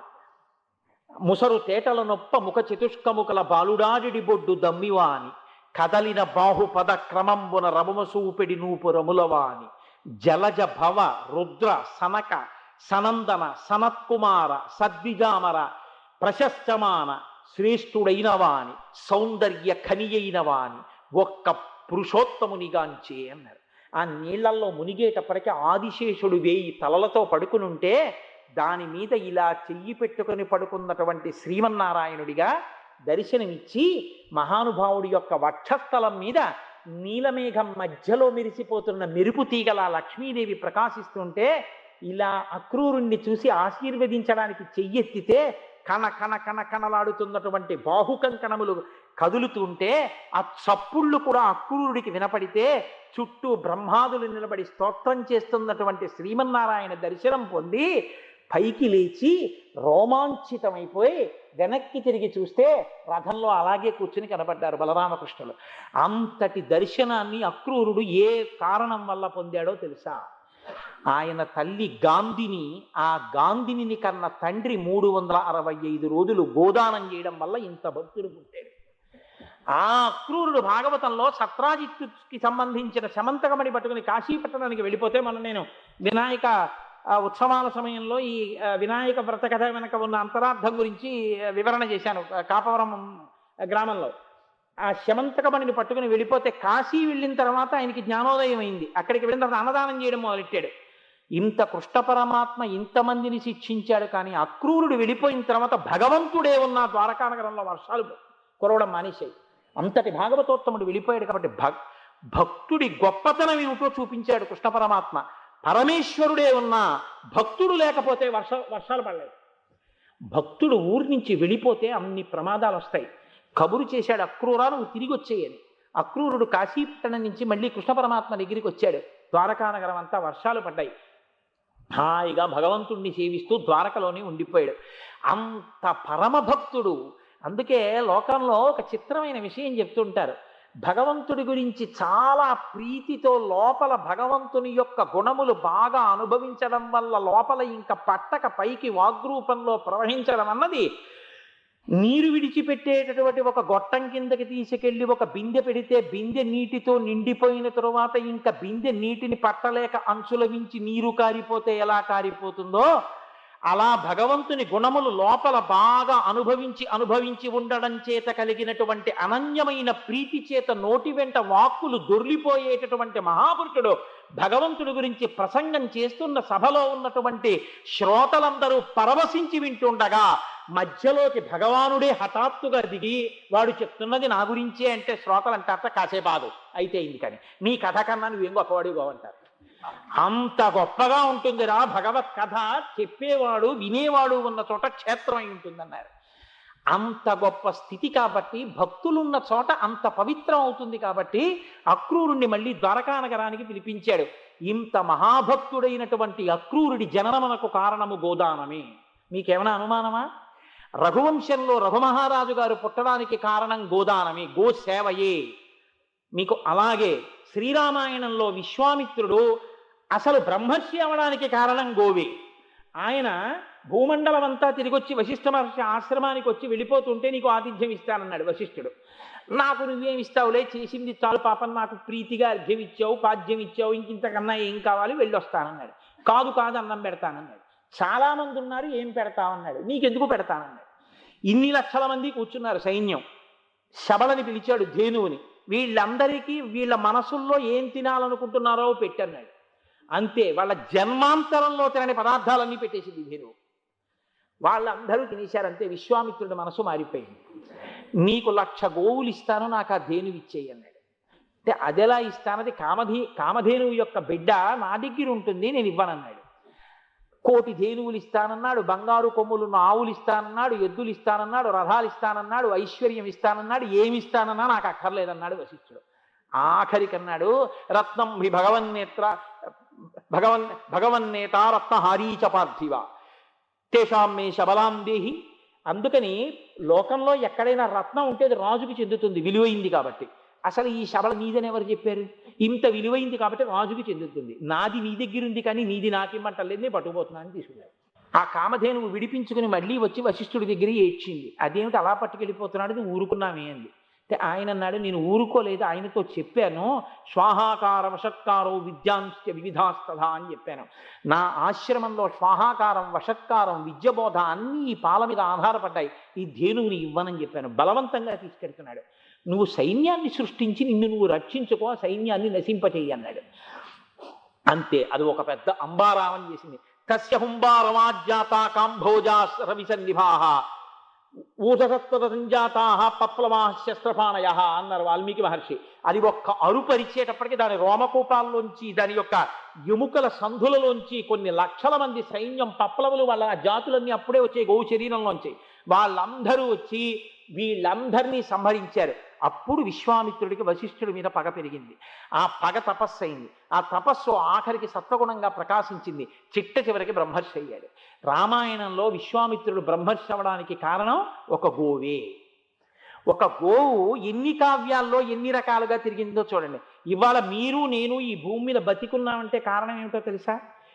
కామధేను రూపంలో ఈ భూమాత ఒకానొక నాడు సమస్తాన్ని వర్షించింది పృథుమహారాజు గారికి. భాగవతంలో ఒకానొకప్పుడు పృథుమహారాజు గారు, ఈ పృథువు అంటే ఆయన సాక్షాత్తు శ్రీ మహావిష్ణువే పృథుమహారాజుగా వచ్చారు. వచ్చినప్పుడు లక్ష్మీదేవి ఆయన భార్యగా వచ్చింది. వచ్చి ఇద్దరు పరిపాలన చేయడం మొదలుపెట్టేటప్పటికి దేశం అంతా క్షామం, ఎక్కడ తినడానికి అన్నం లేదు. ఆయనకి కోపం వచ్చింది, నా ప్రజలు ఇంత బాధపడుతున్నారు, అన్నం లేకుండా చేసేసావా భూమి, నిన్ను చంపేస్తానని బాణం ఎక్కుపెట్టాడు. భూమి గోరూపం ధరించి పరిగెత్తింది. పరిగెత్తి ఆయన్ని ఎక్కడా దాక్కోలేక ఆయనకి ఎదురొచ్చింది. పృథువు చేత పరిపాలించబడింది కాబట్టి పృథ్వీ అని పేరు వచ్చింది. ఇప్పుడు ఆవిడ ఎదురొచ్చి, నాది తప్పు కాదయా, ఈ సృష్టి చేసినప్పుడు చతుర్ముఖ బ్రహ్మగారు ఈ భూమిలోకి తీసుకొచ్చి ఓషధుల్ని పెట్టాడు. ఆ ఓషధులు నాలో ఉన్నాయి కాబట్టి ఎన్ని పర్యాయములు తీసుకొచ్చి ధాన్యం వేసినా మళ్ళీ మొలకలెత్తి ఒక్కొక్క మొక్కలోంచి గుప్పిడి ధాన్యం పండే శక్తి నా ఎందుండిపోయింది. కానీ లోకంలో పాపం పెరిగిపోయింది. ప్రతివాడు తను తినేవాడే కానీ హోమం చేసేవాడు, యజ్ఞం చేసేవాడు, యాగం చేసేవాడు లేడు. దేవతల పేరు చెప్పి హవిస్సు ఇచ్చేవాడు లేడు. కాబట్టి దేవతలకి హవిస్సు ఇవ్వడం పోయింది. కాబట్టి ఓషధులలోంచి ఆ శక్తితో పంటలు పండేటటువంటి శక్తి క్షీణించిపోయి ఓషధులు అడుక్కెళ్ళిపోయి, ఇప్పుడు నేను పంట పండించలేను, ఆ ఓషధులు ఎక్కడికో వెళ్ళిపోయి, నీ వంటి మహాపురుషుడు పుట్టాడు కాబట్టి నేను ఒక ఆవుగా నిలబెడతాను, నువ్వు నీ శక్తితో నా పితుకులు పిండు, అందులోంచి మళ్ళీ ఓషధులు వస్తాయి, ఆ ఓషధుల్ని మళ్ళీ భూమి మీద చల్లు, ఆ పాలని మళ్ళీ నేను పంటలు పండిస్తానండి. అప్పుడు పృథు మహారాజు గారు సాక్షాత్తు శ్రీ మహావిష్ణువు కనుక ఆయన ఆ కామధేనుమూర్తి అని మీరు ఇప్పుడు చేసేటటువంటి కుంకుమార్చనలలో ఒక రోజున మీకు ఆ కామధేనుమూర్తిని ఇస్తారు. ఎంత గమ్మత్తుగా ఉంటుందో తెలుసా అండి. అమ్మవారే కామధేనుమూర్తిగా ఉంటుంది, శరీరం ఆవుగా ఉంటుంది, ముఖం అమ్మవారిగా ఉంటుంది. ఆ కామధేనువుని పూజ చేస్తే ఆ పితుకులలోంచి మీకు కావలసిన దాన్ని అమ్మవారు వర్షించేస్తుంది. అటువంటి కామధేనుమూర్తిని ఒకరోజు కుంకుమార్చనలో మీ చేత అర్చింపచేస్తారు ఈసారి. కాబట్టి ఆనాడు కామధేనువుగా లోకానికంతటికీ మళ్ళీ పంటలు పండడానికి కావలసి ఇచ్చింది కామధేనుమూర్తి. కాబట్టి ఆ కామధేనుమూర్తి ఆనాడు కామధేనువుగా అమ్మవారు వచ్చి లోకానికి కావలసినటువంటి పంటలన్నింటినీ మళ్ళీ అనుగ్రహించింది. అప్పుడే ఈ భూప్రపంచంలో ఉన్న జాతులన్నీ తమకు కావలసినవన్నీ కూడా ఆ కామధేనువు నుంచి పిండుకున్నారు. అప్పుడే వచ్చాయి అన్ని. రాక్షసులు తాగేటటువంటి సుర దగ్గర నుంచి అన్నిటినీ కామధేనువు దగ్గరే పిండారు. పృథు మహారాజు గారి పరిపాలనా కాలంలో కామధేనుమూర్తిగా అమ్మవారు అనుగ్రహించింది ఈ భూమండలాన్ని మళ్ళీ. కాబట్టి ఇవాళ మనం మళ్ళీ అన్నం తినగలుగుతున్నాం. ఆ ఆవు అంత గొప్పది. ఆ ఆవు గురించి మాట్లాడుతూ భాగవతంలో ఒక మాట చెప్తారు. ఎంత గొప్పది ఆవంటే, పరమేశ్వరుడికి కోపం వచ్చి ఎవరినైనా చంపడం అంటూ జరిగితే కొన్ని కారణాల వల్ల మాత్రమే చంపేస్తానని చెప్పాడు. వాడు ఎంత తప్పు పనులు చేసినా నేను వాడి జోలికి వెళ్ళను. వాడు చెయ్యకూడని పనులు కొన్ని ఉన్నాయి, అవి చేస్తే మాత్రం నేను ఇక వాడిని ఉంచడం అన్నది జరగదు, దారుణంగా చంపుతానని చెప్పాడు. హింస చేసి చంపేస్తాను. ఎప్పుడో తెలుసా? శుద్ధ సాధులందు, సురలందు, శృతులందు, గోవులందు, విప్రకోటియందు, ధర్మ పదవియందు, తవిలి నాయందు వాడెన్నడలుగు నాడు హింస పొందు. ప్రహ్లాదోపాఖ్యానంలో చెప్పాడు ఈ మాట. శ్రీమన్నారాయణుడి దగ్గరికి దేవతలు ప్రార్థన చేస్తే ఈ పరిస్థితులు ఎప్పుడు వస్తే అప్పుడు చంపేస్తానా చేసిన వాడిని అని చెప్పాడు. మొట్టమొదటిది శుద్ధ సాధులందు, భగవంతుణ్ణి నమ్ముకున్న వాడి జోలికెడితే నిష్కారణంగా చచ్చిపోతాం. ఎంతమందో అలా పడిపోయిన వాళ్ళు ఉన్నారు లోకంలో. శుద్ధ సాధులందు, సురలందు, దేవతల్ని నింద చేసి యజ్ఞయాగాది క్రతువుల్ని విమర్శించడం మొదలెడితే ఇబ్బందులు వస్తాయి. శృతులందు, వేదం జోలికెడితే ఇబ్బంది వస్తుంది. విప్రకోటి యందు, భగవంతుణ్ణి నమ్ముకుని ఆరాధన చేసేటటువంటి పరమభక్తులైన వాళ్ళ జోలికెడితే ఇబ్బంది వస్తుంది.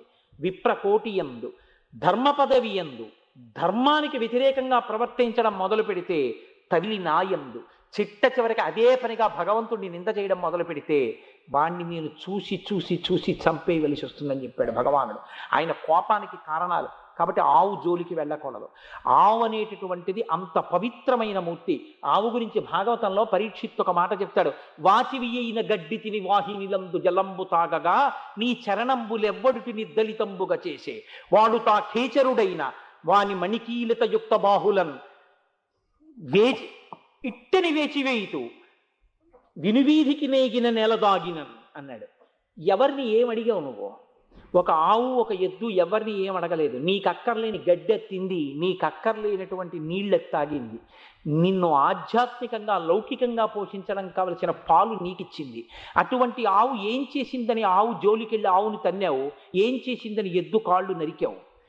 కాబట్టి ఈ పని ఎవడు చేశాడో వాడు ఎంత మొనగాడైనా సరే, మణులతో కూడిన బాహువులు ఉన్నవాడైనా సరే, వాడి బాహువులు నరికి వాడు పైలోకాల్లో ఉన్న కింద లోకాల్లో ఉన్న చంపేస్తానన్నాడు పరీక్షిత్. చంద్రవంశ ప్రభువు కనుక ధర్మానికి అలా నిలబడిపోయాడు. నిలబడిపోయి ఆవుతో ఒక మాట అంటాడు, సాధువులకు జంతువులకు హాని చేసేది దుర్మార్గుల భంజింపని రాజాధము ఆయువు స్వర్గము శ్రీ ధనము వీటిపోవు సిద్ధము తల్లి అన్నాడు. ఆవుల జోలికి ఎద్దుల జోలికి వెళ్ళి వాటిని నిష్కారణంగా చంపేసేటటువంటి వాళ్ళని అదుపు చెయ్యడం రాజు యొక్క విధి. అలా చెయ్యనటువంటి రాజు యొక్క ఆయుర్దాయము, ఊర్ధ్వలోక ప్రాప్తి, ధనము నశించిపోతాయమ్మా, అందుకని నేను శిక్ష వెయ్యాలనుకుంటున్నానని చెప్పాడు. ఆవు ఎద్దు అంత గొప్పవి. ఇక ఈ ఆవు అన్న ప్రసంగం ఇలా నేను చేస్తూ వెడితే దానికి అంతే ఎక్కడ ఉంటుంది? 11 రోజులు ఆవు గురించే ఉంటుంది ప్రసంగం. కానీ ఒక్క మాట చెప్పి పూర్తి చేస్తా. ఈ మాట అంటే నాకు ఒకటి గుర్తొస్తోంది. అసలు కలియుగంలో కలవు వెంకటనాయక. కలియుగంలో అసలు మొట్టమొదట ఏది రక్షింపబడాలో చెప్పిన వాడు వెంకటేశ్వరుడు. ఎక్కడ చెప్పాడు? ఒకానొకప్పుడు వెంకటేశ్వరుడు లక్ష్మీదేవిని వెతుక్కుంటూ దక్షిణ భారతదేశానికి వచ్చేసి ఎక్కడో వెంకటాచల పర్వతంలో ఒక పుట్టలో కూర్చుని ఉన్నాడు. ఆయన్ని ఎలా వెతకాలో తెలియక భవిష్యోత్తర పురాణంలో చెప్తారు ఈ రహస్యాన్ని. బ్రహ్మ ధేను శివో వత్స, తర్వాత గోపాలీ కమలాలయా. బ్రహ్మగారు ఆవుగా మారాడు, శివుడు దూడగా మారాడు. సాక్షాత్తు కరవీరపురంలో ఉన్నటువంటి లక్ష్మీదేవి ఆ ఆవుని మేపేటటువంటి గోపకాంతగా మారింది. ముగ్గురు కలిసి నారాయణపురానికి వచ్చారు. నారాయణపురాన్ని పరిపాలిస్తున్నటువంటి రాజుగారు ఆవుని దూడని చూసి చాలా ముచ్చటగా ఉన్నాయని అమ్మమ్మని అడిగితే ఆవిడ అమ్మేసి వెళ్ళిపోయింది కరవీరపురం. ఇప్పుడు అమ్మేసింది ఎవరిని అమ్మేసింది? బ్రహ్మగారిని, శివుణ్ణి అమ్మేసింది. అమ్మేస్తే రాజుగారు సంతోషంగా కొనుక్కుని పాలు పిండుకుంటున్నాడు. చాలా పాలిస్తోంది, పొంగిపోతున్నాడు రోజు ఆవుని. ఓ చాలా గొప్ప ఆవురా, మనకు బాగా పాలిస్తోంది అనుకున్నాడు. బ్రహ్మగారు వచ్చింది ఎందుకు? ఎక్కడున్నాడో వెంకటేశ్వరుడు వెతుక్కోవడానికి వచ్చాడు ఆయన. రోజు పర్వతం మీదకి తీసుకెళ్లేవారు. పర్వతం మీద మేత మేస్తున్నట్టుగా వెతుకుతూ ఉండేవాడు, ఎక్కడున్నాడు తపస్సు చేస్తోని. ఓ రోజున ఓ పుట్ట దగ్గరికి వెళ్ళి చూశాడు. పుట్ట లోపల కూర్చుని ఉన్నాడు శ్రీనివాసుడు. ఓహో తండ్రి ఇక్కడున్నావా అన్నాడు. చాలా సంతోషపడిపోయి ఆ పుట్ట మీదకెక్కి పితుకులు పుట్టలోకి పెట్టి వాల్మీకస్తం హరిజ్ఞాత్వా తుతోష మనసావిధి అన్నారు భవిష్యోత్తర పురాణంలో. ఆ పుట్టలో ఉన్న శ్రీనివాసుడిని చూసి పొంగిపోయాడు బ్రహ్మగారు, పాలు తెలిసాడు. లోపల కూర్చున్న శ్రీనివాసుడు ఓహో మన బ్రహ్మగారు వచ్చాడు రా అని నోరు చేసి పాలు తాగేశాడు. ఇంటికి వెళ్ళి పాలివ్వడం మానేసింది ఆవు. ఆవు పాలివ్వడం మానేస్తే రాజుగారి భార్య కోపం వచ్చింది. ఆవిడకి అదే పనిలో ఉంది, రోజు ఆవులు పాలిన్నో కూడా చూసుకునేదిలా ఉంది ఆవిడ. కాబట్టి ఇప్పుడు ఆవిడ ఈ ఆవు పాలు ఎందుకు ఇవ్వట్లేదు, నువ్వు తాగేస్తున్నావని ఆ గోపాల బాలకుడిని పట్టుకుని తోలుతో చేసినటువంటి ఒక పటకా పట్టుకుని కొట్టింది ఆవిడ. కొట్టిస్తే వాడు బాధపడి ఈ ఆవు చేసినటువంటి దాష్టీకం కాదు కానీ నాకు ఇబ్బంది వచ్చింది, చంపేస్తానంటోంది ఆవు పాలివ్వకపోతే ఇది ఏం చేస్తోందని మర్నాడు నుంచి ఆవు వెంట తిరగడం మొదలెట్టాడు. ఈ ఆవు వెళ్ళి పుట్టలో పాలు తెలియడం చూశాడు.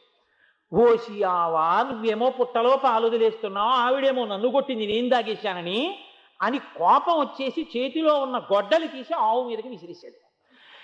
ఆవుకి ఎక్కడ గొడ్డలి తగులుతుందో గోబ్రాహ్మణేభ్య శుభమస్తు నిత్యం లోకా సమస్తా సుఖినో భవంతు. చిత్రం చూసారా? లోకం జాగ్రత్తగా ఉండాలంటే ముందేవి బతికి ఉండాలి. బ్రాహ్మణుల పేరు కూడా ఎత్తలేదు వేదం, గోవుల పేరు చెప్పింది. ఆ గోవులు లేకపోతే, ఆవు పాలు లేకపోతే, పెరుగు లేకపోతే, ఆవు పాలు పెరుగు నెయ్యి, ఆవు యొక్క పంచగవ్యాల్లో ఆవు యొక్క మూత్రం, ఆవు యొక్క పేడ, ఈ 5 లేకపోతే, అందున ప్రత్యేకించి ముందు పాలు పెరుగు నెయ్యి లేకపోతే ఏం పెట్టి బ్రాహ్మణుడు మాత్రం హోమం చేస్తాడు, ఏం పెట్టి యజ్ఞం చేస్తాడు, ఏం పెట్టి అభిషేకం చేస్తాడు? ఈ 3 ఉండాలి అంటే ఆవు ఉండాలి. ఆవు ఉంటే బ్రాహ్మణ్యం ఏమైనా చేస్తుంది, ఓ హోమం చేస్తుంది. సుబ్రహ్మణ్య శర్మ గారికి ఎన్ని మంత్రాలైనా వచ్చి ఉండొచ్చు, రేపొద్దున చండీ హోమం ఏం చేస్తారు? ఆవు నెయ్యి లేకపోతే. ఆవు నెయ్యి ఉంటే కదా సమిధ తీసుకెళ్ళి ఆ హోమంలో వేయడం. కాబట్టి ఆవు నెయ్యి ఉండాలి. ఆవు నెయ్యి ఉండాలంటే ఆవు ఉండాలి. అందుకని గోవు ఉంటే గోవుని బట్టి గోవు ఇచ్చిన పదార్థాలతో బ్రాహ్మణుడు హోమం చేసి లోకాన్నంతటినీ రక్షిస్తాడు మంత్రశక్తి చేత. గోబ్రాహ్మణేభ్య శుభమస్తు నిత్యం లోకా సమస్తా సుఖినో భవంతు. గోవు గురించి చెప్తే మంగళవాక్యాన్ని అంత గొప్పగా చెప్పారు. గోవు లేనిదే లోకం ఎక్కడుందన్నారు. అంత గొప్ప గోవు గోవు. కాబట్టి ఆ గోవు రక్షింపబడాలి. కాబట్టి శ్రీనివాసుడు ఏం చేశాడు? ఆ గోపాల బాలుడు విసిరినటువంటి గొడ్డలి ఆవుకి ఎక్కడ తగులుతుందో అని పుట్టలోంచి గభాలన పైకొచ్చాడు. పైకొచ్చేటప్పటికి ఆ గొడ్డల ఆయనకి తగిలింది. ఆ గొడ్డల ఆయనకి ఎప్పుడైతే తగిలిందో సప్తతాళ ప్రమాణేన రక్త స్ఫూర్తిర భూస్తధా అన్నారు. 7 తాడి చెట్లంతెత్తు నెత్తుటి ప్రవాహం పైకి లేచింది. ఆ నెత్తురు చూసి గోపాల బాలుడు అక్కడే పడి ప్రాణాలు విడిచిపెట్టేశాడు. ఈ ఆవు మాత్రం శ్రీనివాసుడి యొక్క స్థితిని చూసి బెంగ పెట్టుకుని పరిగెత్తుకుంటూ చోళరాజు దగ్గరికి వెళ్ళింది. వెళ్ళి గుడ్లు తిప్పుతూ కన్నుల నీరు కారుస్తూ తిరుగుతోంది. ఏమైంది ఆవుకి అని భటుల్ని పంపాడు. అయ్యా, ఈ ఆవు మేసిన చోటకి వెళ్ళి చూసాం, పుట్ట మీద 7 తాడి చెట్ల ఎత్తులోకి నెత్తుటి చుక్కలు పడుతూ రక్తం ప్రవహిస్తోంది. లోపల ఎవరో ఉన్నారు పుట్టలో. ఏం జరిగిందో మాకు తెలియదు, దగ్గరికి వెళ్ళలేకపోయాం, గోపాలుడు మరణించాడని చెప్పారు. భయపడి రాజు బయలుదేరి వచ్చాడు. వచ్చి చూశాడు. చూసి ప్రభో ఏమైంది, మీరెవరని అడిగాడు. దుర్మార్గుడా, వెయ్యకూడనంత శిక్ష గోపాలుడికి వేశావు కాబట్టి వాడు భయపడిపోయి ఆవు మీదకి గొడ్డలు విసిరాడు.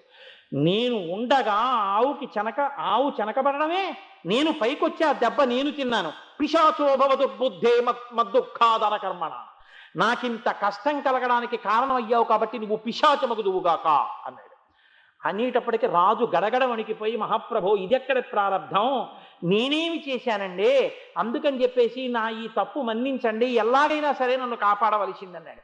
అంటే వెంకటాచల ప్రభు మహాకారుణ్యం కలిగిన వాడు కాబట్టి ఆయన అన్నాడు, ఇప్పుడు నువ్వు సుధర్ముడివి, నీకు కొడుకు సువీరుడు అన్నవాడు పుడతాడు. సువీరుడు కడుపున ఆకాశరాజు పుడతాడు. ఆకాశరాజు కడుపున పద్మావతి పుడుతుంది. ఆ పద్మావతిని నేను వివాహం చేసుకుంటాను. ఆకాశరాజు వివాహ సమయంలో శుక్రవారం నాటి సాయంకాలం నాకు కిరీటం పెడతాడు. శుక్రవారేతు సాయాహ్నే కిరీటం ధారయామ్యహం కిరీటధారణే కాలే నేత్రేమే జలపూరితే. నాకు ఆయన కిరీటం పెట్టినప్పుడు సంతోషం కలిగి నా కన్నుల వెంట ఆనంద భాష్పాలు వస్తాయి. అప్పుడు నీ పిశాచి జన్మ పోతుంది. ఈలోగా నువ్వు పుష్కరిణిలో స్నానం చేస్తావు, నీ పిశాచి జన్మ పోతుంది, సంతోషంగా ఉంటావు, పొమ్మన్నాడు. ఈ గోపాలుడు నేను వెంకటాచలం వచ్చిన తర్వాత బ్రహ్మగారు నాకు పాలు విడిస్తున్నప్పుడు నేను భూమండలంలో ఈ పైకి లేవగానే గొడ్డలి విసిరి నాకు దెబ్బ తగిలినప్పుడు చూసిన మొట్టమొదటి నరుడు ఈ గోపబాలుడే. కాబట్టి వాడు తప్పే చేసినా నేను మహాకారుణ్యంతో వరమిస్తున్నాను. ప్రతిరోజు వెంకటాచలంలో ఏకాంత సేవ అయిపోయిన తర్వాత సుప్రభాతం చదివిన తర్వాత తలుపులు తీయగానే మొదటి దర్శనం ఎవ్వరూ చెయ్యడానికి వీలు లేదు. సన్నిధి గొల్ల అని ఈ చనిపోయిన గోపాలబాలుడి వంశంలో పుట్టినటువంటి గొల్లవారు మొట్టమొదట నా దర్శనం చేస్తారు. ఆ ఆవు రూపంలో నాకు బ్రహ్మగారు పాలు పోశారు కాబట్టి ఎప్పుడూ నాకు మొట్టమొదట సుప్రభాతం చదవగానే ఆవు పాలు నివేదన చెయ్యాలి, నేను ఆవు పాలు తాగుతాను అని ప్రతిజ్ఞ చేశాడు. వెంకటరమణుని యొక్క మొట్టమొదట లోకానికి చేసిన ఉద్బోధ గోవుల్ని రక్షించండి. అవునా కాదా? గోవు కోసం దెబ్బ ఆయనే తిన్నాడే, గోపాల బాలుడికి మొదటి దర్శనం ఇచ్చాడే. కాబట్టి గోవు అంత గొప్పది. ఎలాగో ఈ మాట అన్నాను కాబట్టి ఇంకో విషయం నాకు జ్ఞాపకానికి వస్తుంది. అసలు కలియుగంలో భవిష్యోత్తర పురాణంలో ఒక మాట చెప్తారు. మాధవుడన్న ఒక బ్రాహ్మణుడు ఉంటే ఆ బ్రాహ్మణుడికి ఎంతకాలానికి సంతానం కలగలేదు. కాళహస్తిలో ఉండేవాడైన సంతానం కలగలేదని బాధపడి భగవంతుణ్ణే నమ్ముకుని జీవిస్తుంటే వృద్ధోస్యాస్య దైవేన పూర్వపుణ్యేన వృద్ధాస్యాస్య సుతోభవత్ అన్నారు. దైవం యొక్క అనుగ్రహం చేత వృద్ధాప్యం వచ్చేసిన తర్వాత ఆయనకు కొడుకు పుట్టాడు. వాడికి మాధవుడు అని పేరు పెట్టుకున్నాడు. ఆ మాధవుడు చంద్రకళ అనే అమ్మాయిని వివాహం చేసుకుని వేదాంగములు చదువుకుని ఎంతో గొప్పగా ఉండేవాడు. కలియుగం జారుడు మెట్లు ఒక్క తప్పు చేస్తే చాలు కింద పడిపోతాడు. ఒకనాడు ఆవులు బతికి ఉన్న ఆవుని తీసుకొచ్చి నిర్దాక్షిణ్యంగా కత్తితో కంఠం నరికేసి తోలు ఒలిచి మాంసాన్ని ఉడకపెట్టుకుని తిని కళ్ళు తాగి జారగృహానికి వెళ్ళి ప్రతిరోజు వ్యభిచారం చేసేటటువంటి లక్షణం ఉన్న చింతముద్దు లాంటి కుంతల అనబడే ఒక స్త్రీని చూసి మనసు పారేసుకున్నాడు. నీతో నాకు సంగమ సుఖం కావాలన్నాడు. ఆవిడంది, బుద్ధిహీనుడా, వేదాలు చదువుకున్నావు, వేదాంగములను చదువుకున్నావు, గాయత్రి చేస్తావు, అగ్నిహోత్రం చేస్తావు, సద్బ్రాహ్మణ కులంలో పుట్టావు, నీకు ఇదేం కోరికరా? నేను ఎటువంటి దాన్నో తెలుసా? ఇన్ని గోవులు చంపేశాను ఈ చేత్తో. నాకు నా శరీరంలో ఉన్న 7 ధాతువులు గోమాంసంతో ఏర్పడ్డాయి. నేను నిరంతరం కళ్ళు తాగుతాను. మా నోటి వెంట ఎన్నడూ మంచి మాట రాలేదు, ఎప్పుడు హేయమైన మాటలు మాట్లాడతాం. నా అరిచేతులు చెయ్యకూడని పనులు చేసి జనాన్ని మర్దించడం వల్ల కాయలు కాసిపోయాయి. మా కడుపు లోపల ఉండేటటువంటి దుర్గంధం అంతా ఇంత కాదు. నేను ప్రతిరోజు కొన్ని బాణల కళ్ళు తాగుతాను. అటువంటి నాతో నీకు సంగమ సుఖం కావాలా? పరస్త్రీ సంగదోషేణ బహవో మరణం గతాః. లోకంలో చాలా మంది పరస్త్రీ సంఘాన్ని కోరుకుని చచ్చిపోయారు. ఎందుకురా అటువంటి కోరిక కోరుతావు? బ్రాహ్మణుడివి, ఇంత గొప్ప స్థితిలో ఉన్నవాడివి, నీ అంతా నువ్వు ఎందుకు పాడైపోతావు? దుర్మార్గుడా, పో పలకండి. నువ్వు అంగీకరించకపోతే నిన్ను బలాత్కారంగా అనుభవిస్తానన్నాడు. అంత పని చేశాడు మాధవుడు. చేస్తే ఆవిడంది, ఇంతటి బ్రాహ్మణుడివి ఇంత దౌర్భాగ్యపు చేష్టితాన్ని చేశావు, ఇంకా ఎలాగో ఇలా చేశావు కాబట్టి ఇక బ్రాహ్మణుడిగా బతక్కవు, త్వజయజ్ఞోపవీతంతే ముండగిత్వా శిరస్తదా భక్ష గోమాంసముత్తమం అంది. ఏది ఇంత దిక్కుమాలిన పని చేసిన వాడివి శిఖ లేకుండా పిలక లేకుండా గుండు చేయించేసుకో, యజ్ఞోపవీతం తీసేయి, ఆవుని చంపి మాంసం తిను, నీకున్న బ్రాహ్మణ్యం నశించిపోతుంది. నీ కోసం చేస్తానని పిలక తీసేసి గుండు చేయించేసుకున్నాడు, యజ్ఞోపవీతం విసిరేశాడు, ఆవుని చంపేశాడు. ఉత్తర క్షణంలో పరమ పాపాత్ముడైపోయాడు, ఆ కుంతలతో ఉండిపోయాడు. అది కలియుగంలో కలిపురుషుడి యొక్క ప్రభావం అంత గొప్పగా ఉంటుంది. ఇటువంటి వాడు కుంతల చచ్చిపోతే బెంగబెట్టుకున్నాడు. కొన్నాళ్ల తర్వాత బెంగబెట్టుకుని కొంతమంది రాజులు యాత్రకు వెడుతుంటే వాళ్ళ వెనక వెళ్ళాడు. వెళ్ళి తనకి తెలియకుండానే వెంకటాచల పర్వత శిఖరముల మీదకి వెళ్ళి శేషాద్రి పర్వతానికి తల తాటించాడు. వెంటనే వాంతి. అతను ఇంతకు ముందు చేసిన పాపాలన్నీ ఆ పర్వతం, వెంకటాచల పర్వతం, వేం పాపం కటతే యస్మాత్ పాపదహన శక్తిత, ఆ కొండ మీద కాలు పెడితే పాపాలు కాలిపోతాయి. అందుకని వెంటనే పాపాలన్నీ కక్కేశాయి. అవి ఆ పర్వతం యొక్క పర్వతానికి ఉన్నటువంటి శక్తి చేత కాలితే పొగ వచ్చింది. ఆ పొగ యొక్క వాసన చూడలేక ఋషులు కూడా పైకి లేచారు. చిచ్చి చిచ్చి ఎంత పాపం చేశాడు రావిడే. ఇంత పాపం చేసిన వాడు స్వామి పుష్కరిణిలో స్నానం చేశాడు. వేం పాపం కటతే యస్మాత్ పాపదహన శక్తిత. వెంకటరమణుడు అందుకనంత గొప్పవాడు, మహానుభావుడు, కన్న తండ్రి. ఆయన పాదాలు పట్టుకుంటే చాలు పాపాలన్నీ పోతాయి, ఆయన పేరెత్తితే చాలు పాపాలు పోతాయి. మహానుభావుడు పాపాలన్నీ తీసేసి స్వామి పుష్కరిణిలో స్నానం చేస్తే చతుర్ముఖ బ్రహ్మగారు ప్రత్యక్షం అయ్యారు. ఏమదృష్టం రా పుష్కరిణి స్నానం చేశావన్నారు. స్వామి పుష్కరిణి స్నానం సద్గురోహ పాదసేవనం ఏకాదశి వ్రతం చాపి త్రయం అత్యంత దుర్లభం. ప్రపంచంలో మూడే దొరకవు, స్వామి పుష్కరిణి స్నానం, స్వామి పుష్కరిణి స్నానం దొరకదు, సద్గురోహ పాదసేవనం, సద్గురువు యొక్క పాదములు మీరు పట్టుకుందామన్న ఆయన ఒప్పుకోడు, ఆయన ఏమి పాదసేవ చేయించుకోడు. అలా పాదసేవ చేసే అదృష్టం కలిగిందా జన్మ సౌభాగ్యం అది. సద్గురోహ పాదసేవనం ఏకాదశి వ్రతం చాపి. ఏకాదశి వ్రతం, అసలు ఏకాదశి వ్రతం అంటే ఏమిటో మీకు ఎప్పుడన్నా ఉపన్యాసం చెప్తారు ఇంద్రు గాని. ఓ రోజు మనం చేద్దాం ఏకాదశి వ్రతం. అలాగే ఏకాదశి వ్రతం చాపి త్రయం అత్యంత దుర్లభం. ఈ మూడు చాలా దుర్లభం అన్నారు శాస్త్రంలో. ఆయన పుష్కరిణిలో స్నానం చేయగానే ఆయన పాపాలన్నీ పోయాయి. ఆకాశరాజుగా పుట్టాడు. ఆయన కూతురు పద్మావతి. ఆ పద్మావతిని వెంకటరమణుడు వివాహం చేసుకున్నాడు. వెంకటరమణుడికి పిల్లనివ్వగలిగిన గొప్పవాడయ్యాడు ఆ పర్వతం ఎక్కినందుకు. ఇంత దుర్మార్గుడు, అంత గొప్ప కొండ, అంత గొప్ప తండ్రి నా స్వామి. కాబట్టి చూడండి, దీనికి అంతటికీ కారణం ఎక్కడి నుంచి వచ్చింది? భక్ష గోమాంసం ఉత్తమం. మహాపాపంగా కొంతలో ఏం చెప్పిందంటే గోమాంసం తినరా. గోమాంసం తినడం అంత పాపం, గోవుకి ఇన్ని గడ్డి పరకలు పెట్టడం అంత పుణ్యం. ఇప్పుడు ఈ ఉపన్యాసం అంతా చెప్పిన తర్వాత నాకు ఒక విషయం తెలుసు. నేను కఠినాత్ముండేమో కానీ మీరు ఆవు వెన్నపూస లాంటి వాళ్ళు. ఆ గో సేవ అంత గొప్పది. ఆ గో సేవ చేసి ఇంతమంది మహానుభావులు పుట్టారు. మీకు ఆశ్చర్యకరమైన విషయం చెప్పనా? ఇలా చెప్తూ పోతే ఏదో నెగడులోంచి రవ్వలు పుట్టినట్టు పుట్టేస్తాయి. నాకు వచ్చిన పెద్ద బాధ. రుద్రాధ్యాయం అని మరి యజుర్వేదంలో శివలింగానికి అభిషేకం చేస్తాం. అభిషేకం పూర్తి చేస్తూ మాట చెప్తారు. అందులో వేహచ్చమే నడ్వాంచమే ధేనుశ్చమే ఆయుర్యజ్ఞేన కల్పతాం అనో మంత్రం. అందులో వేహచ్చమే అంటే నాకు బండి లాగే ఎద్దోటి కావాలి, నడ్వాంచమే నాకు ఇంట్లో ఎప్పుడూ ఉండి పొలం పని చేసి పెట్టే ఎద్దులు కావాలి, ధేనుశ్చమే, ధేనుశ్చమే అంటే ఏమిటో తెలుసా అండి? అప్పుడే ఈని దూడతో ఉండి నాకు సమృద్ధిగా పాలిచ్చేటటువంటి ఆవు కావాలి. ధేనుశ్చమే ఆయుర్యజ్ఞేన కల్పతాం, దానితో కూడా ఆయుర్దాయం కావాలి అనుభవించడానికి. ఈశ్వర, నేను నీకు అభిషేకం చేసేందుకు నాకు అవి ఇయ్యి. ఇంట్లో ఆవు ఉంటే, ఇంట్లో ఎద్దుంటే అంత గొప్పది. ఒక ఆవు నిమ్మని ఎప్పుడు అడుగుతారో తెలుసా అండి? అభిషేకం చేస్తే అడుగుతారు.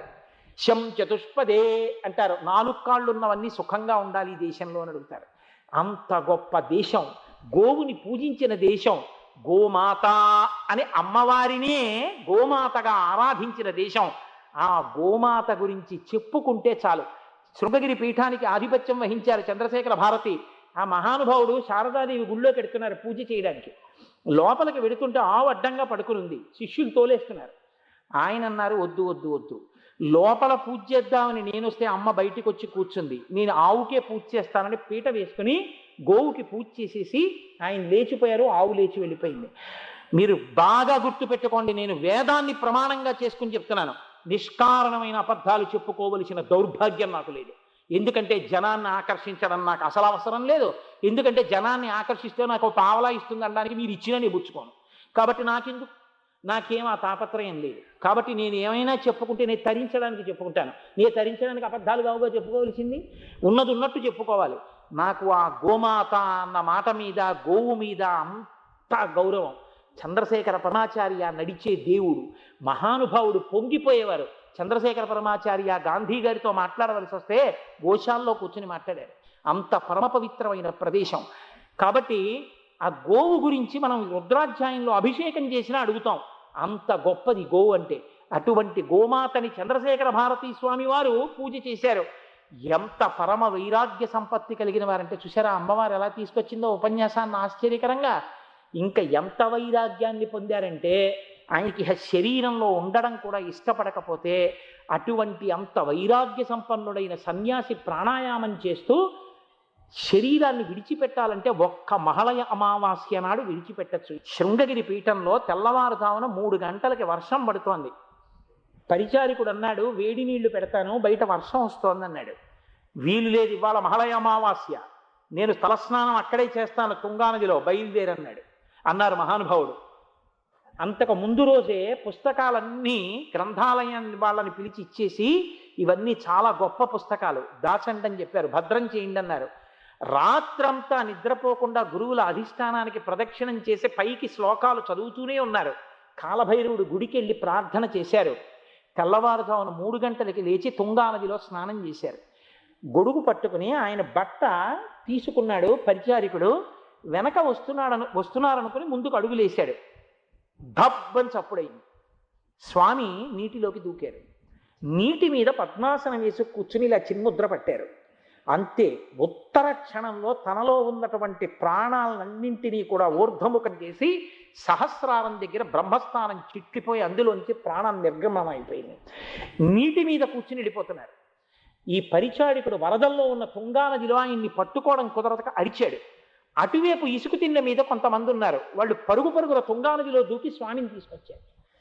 పడుకోబెట్టారు. అభినవ విద్యాతీర్థస్వామి, ఇప్పుడున్నటువంటి పీఠాధిపతులు భారతీ తీర్థస్వామి వారి గురువు గారు అభినవ విద్యాతీర్థస్వామి చంద్రశేఖర భారతీ స్వామి వారికి శిష్యులు. ఆయన చూసి శారదాదేవికి ఉత్సవాలు జరగాలి. ఇంకా తెల్లవారితే మరి ఆశ్వీజ శుద్ధ శుక్లమే కదండి. అందున శారద అక్కడే ఉంది. శంకరాచార్యుల వారు తీసుకొచ్చి ప్రతిష్ఠ చేసినటువంటి శారద, అంత గొప్ప శారదా నవరాత్రులు అక్కడే జరగాలి. కాబట్టి ఆయన మహానుభావుడు ఆ ఉత్సవ ఏర్పాట్లలో ఉన్నారు. పరుగు పరుగున వచ్చారు, కడుపు నొక్కారు, చుక్క నీళ్లు లోపలికి వెళ్ళలేదు. ఇలా చిన్ముద్ర పెట్టి వెలిగిపోతున్నారు.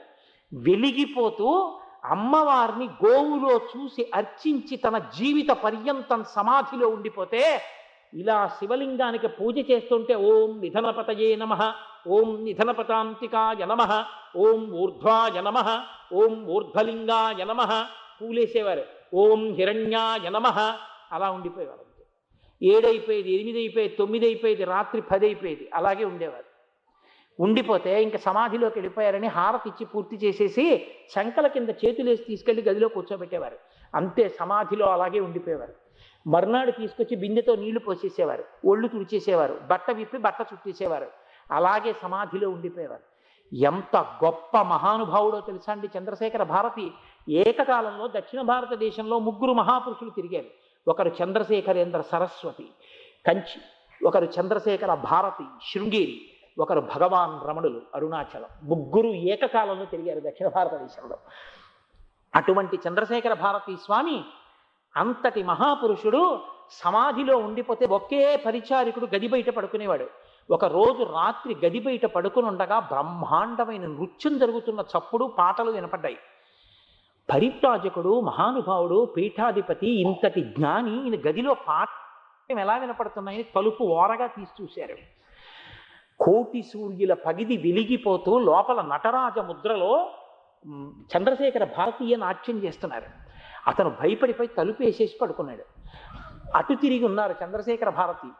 మరునాడు ఉదయం చంద్రశేఖర భారతీ స్వామి వారి గదిలోకి పరిచారికులు వెళ్ళాడు. రాత్రి తలుపు తీసి చూశావా అని అడిగారు. చూశాను అన్నాడు. ఏం కనపడింది అన్నాడు. అసలు నా మనసు నిలబడలేదు, నేను తట్టుకోలేకపోయాను, అటువంటి గొప్ప స్వరూపాన్ని చూశాను, పరమశివుడు నా కన్నుల ముందు కనపడ్డాడు, అక్కడతో ఊరుకో అన్నాడు. అంతటి మహాపురుషుడు ఒక్కొక్కసారి కాలభైరవ స్వామి గుడిలో కూర్చుని ఈ దిక్కుమాలిన శరీరం పడిపోతే కుక్కలు పీక్కు తింటాయి అనేటప్పటికీ కుక్కలు శవాన్ని విడిచిపెడుతూ కనపడేవి. అంత వైరాగ్యంతో శ్లోకాలు చెప్పేవారు. అంతటి మహాపురుషులు. చంద్రశేఖర భారతి అంటే ప్రాతస్మరణీయులు. ఆయన పేరు చెప్పుకుంటే చాలు పాపాలు పోతాయి. అమ్మవారి పూర్ణానుగ్రహంగా పుట్టారు. గోకర్ణ క్షేత్రం వెళ్ళి వాళ్ళ తల్లిదండ్రులు పూజ చేస్తే సచ్చిదానంద శివాభినవ నృసింహ భారతి స్వామివారి యొక్క అనుగ్రహం మేరకు పుట్టినవారు. 14 మంది పిల్లలు చనిపోయిన తర్వాత పుట్టిన ఏకైక సంతానం. శృంగగిరి పీఠానికి ఆధిపత్యం కోసం సన్యాసిని తీసుకుని వెళ్ళిపోయారు. అంతటి వైరాగ్య సంపత్తి ఉన్నవారు. మలయపక్షంలో అమావాస్య నాడు తుంగా నదిలో శరీరం విడిచిపెట్టారు మహానుభావుడు. శరీరాన్ని వదిలి కైవల్యాన్ని పొంది శారదాదేవిలో కలిసిపోయారు. అంతటి మహానుభావుడు ఆవుని చూస్తే శారదాదేవికి కూడా పూజ చేయకుండా పీటేసుకుని ఆవుకే పూజ చేశారు. ఈవిడే అమ్మ కరచరణాదులతో కదులుతోంది, ఇంతకన్నా శారద పూజ గొప్ప కాదు, ఈ పూజే శారదా పూజ అని. చూసారా ఉపన్యాసాన్ని జగన్మాత ఎలా పూర్తి చేయించిందో? నా ప్రమేయం లేకుండా చంద్రశేఖర భారతి స్మరణతో ఇవాళ ప్రసంగం పూర్తి చేశారు.